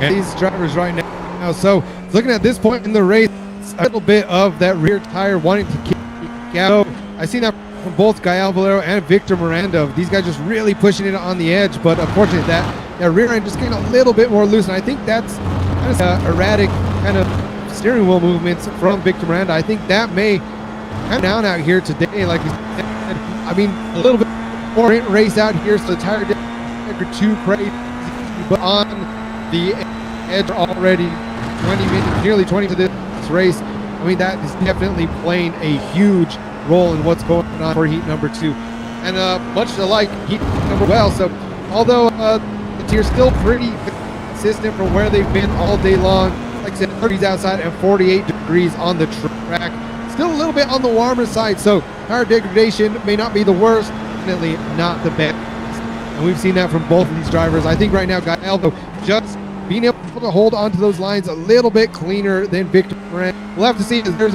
about 3 more laps still left in this thing for Victor Miranda to try and get that. He's doing a great job of holding off. And now, Albon, like he's going to be coming up on lap traffic here very, very soon. So if that's going to play a role in these top 2 drivers. Yeah, Miranda is definitely pushing as we've been seeing this lap, last lap. He's on the edge of not only what the car can do, but also on the track, right up to the grass. You see it through here, very aggressive, both on the entry curb, and Gael Valero that gets onto the gravel, and that will lose him some momentum. And this is a crucial place because this is a little straightaway just before the main straight, and you can see how much Miranda is closing up now. He's got the slipstream. There is a lap car which gets out the way very nicely. Is he close enough? He needs to nail this 2 laps here. There's an gaggle of cars all of a sudden. How this from Pedro Dean, Simeone De Mori, Peter Zuba, and Ralph Benitez. I think someone made a mistake and then they all just caught up in it, or maybe Pedro Dean and Simeone De Mori were fighting as he was in front first. As we go side by side between Peter Zuba, who's on the inside of Simone De Mori, and I think he's going to have this move as he's got the inside into turn 1. That is where you want to be, but he's going to try holding it on the outside is Peter Zuba, and I think he's got it, and he's done exactly what Valero did to Miranda just a couple laps prior. So just like that, so Simone De Mori unfortunately dropping out from podium contention here late in heat number 2. Man, again, just so many heartbreaking stories going out here today for our second race of the day, AMX5. But like we said, I mean, quite a bit of going on today as we've seen incidents going on. Heat number 1, a lot of stuff getting shaken up out here. Heat number 2, lap 1, we had a lot of guys going out. Now Connor Scudal staying in the pits, Diego Villarreal, Bruno De Carmo out there as well, getting caught up with Guy Elvo. Although we've had a lot of great battles going on during heat number 2, we've had a lot of heartbreak going on as well. So these drivers definitely pushing it to the absolute of what these cars can handle out here. And Julian, I mean, I think this is a great preview of what we have coming up for the rest of the season.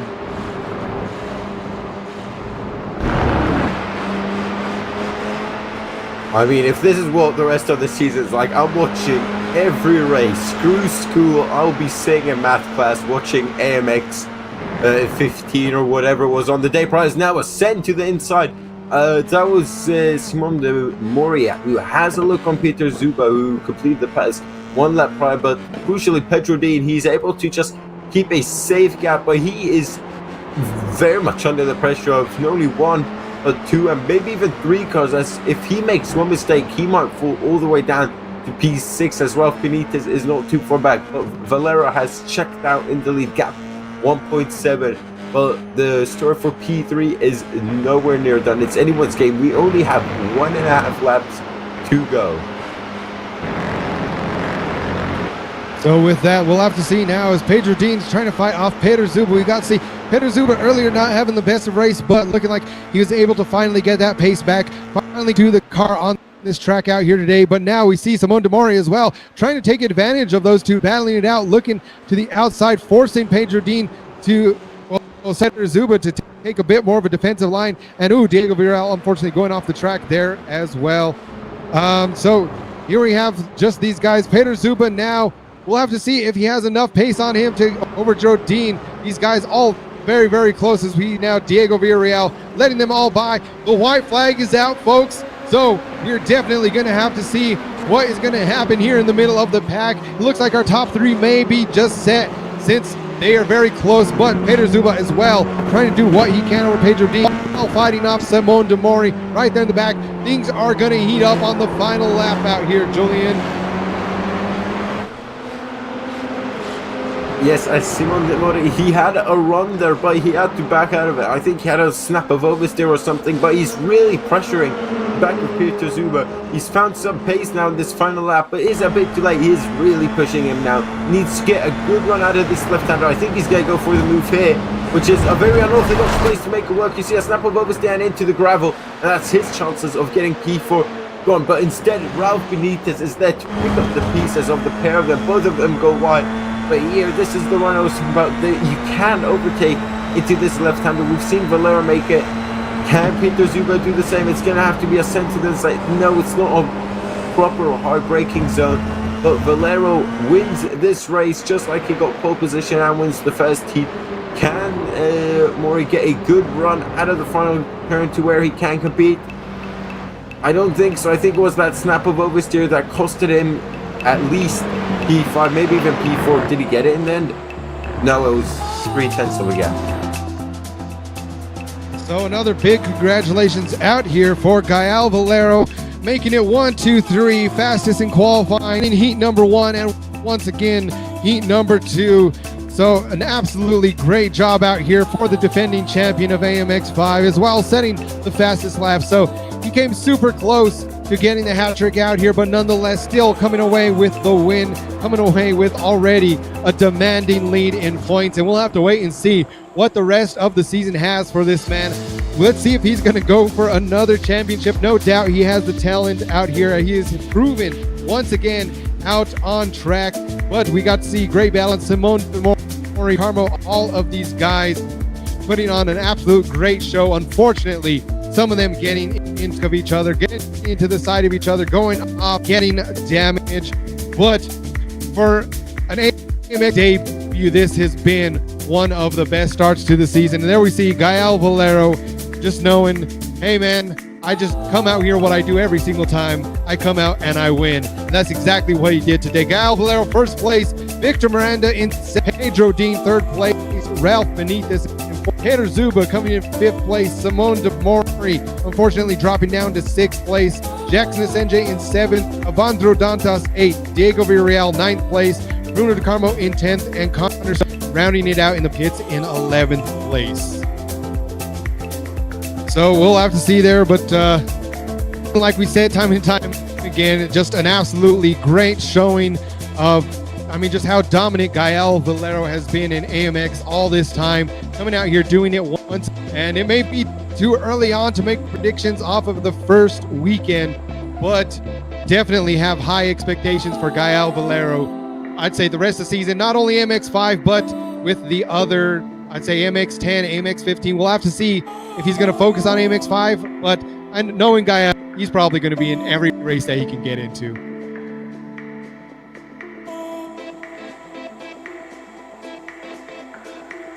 Absolutely, he dominated that race and the entire race weekend for that matter. And if he does that week in, week out, I mean, he'll have that championship wrapped out before we get to November. Definitely. So we got 10 weeks of, I mean, I expect all 10 weeks to be going like this, quite frankly. You know, we'll have to see what holds as well going into the AMX 10. But I mean, I think, you know, I mean, I don't know the official results to know that Gael Valero was just absolutely dominated. No question, no doubt, he is going out here. But we'll have a quick word from the man himself, Gael Valero, in the interview room, kind of see how things are going on from his perspective, coming and showing why he is the defending champ.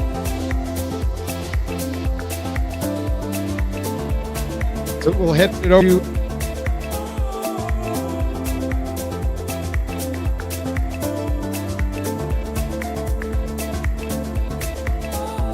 Valero. Once again, a huge congratulations coming out here, winning fastest in qualifying, heat number 1 and heat number 2.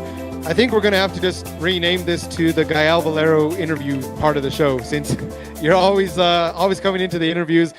How does this feel, knowing that you won the championship last season, coming in here, first race you get into, you absolutely come away with the win, 1, 2, 3.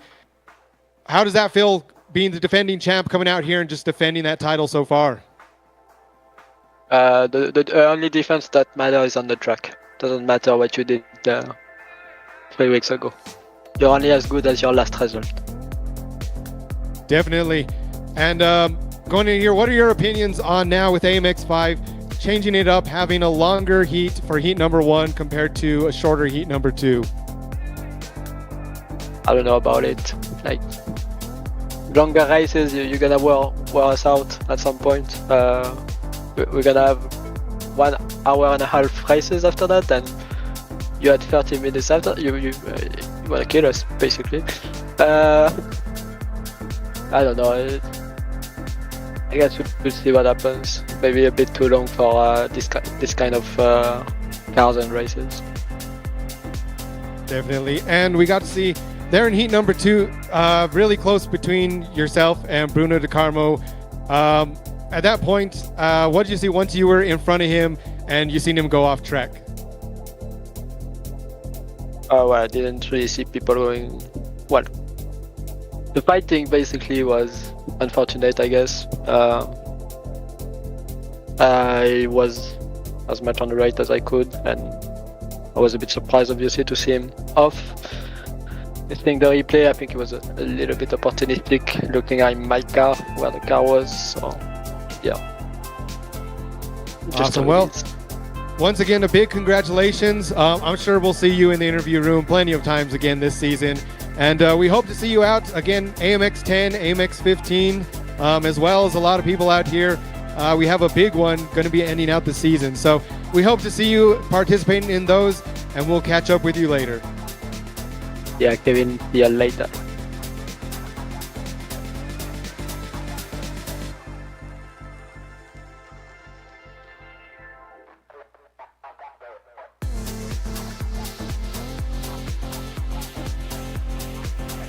So always great to hear from Gael Valero. Once again, the defending champ coming back out here and coming out with, I'd say, what we've kind of deemed our own triple crown out here each day. Coming out with the qualifying heat number 1, heat number 2. I mean, I guess you'd call it more of a hat trick, but we did see Victor Miranda last minute getting the fastest lap in heat number 1. So got to hear from the man himself, a little bit different out here. He's asking, why are we... we're trying to kill these drivers out here by getting the races longer and longer. But nonetheless, I mean, it's another great day of racing.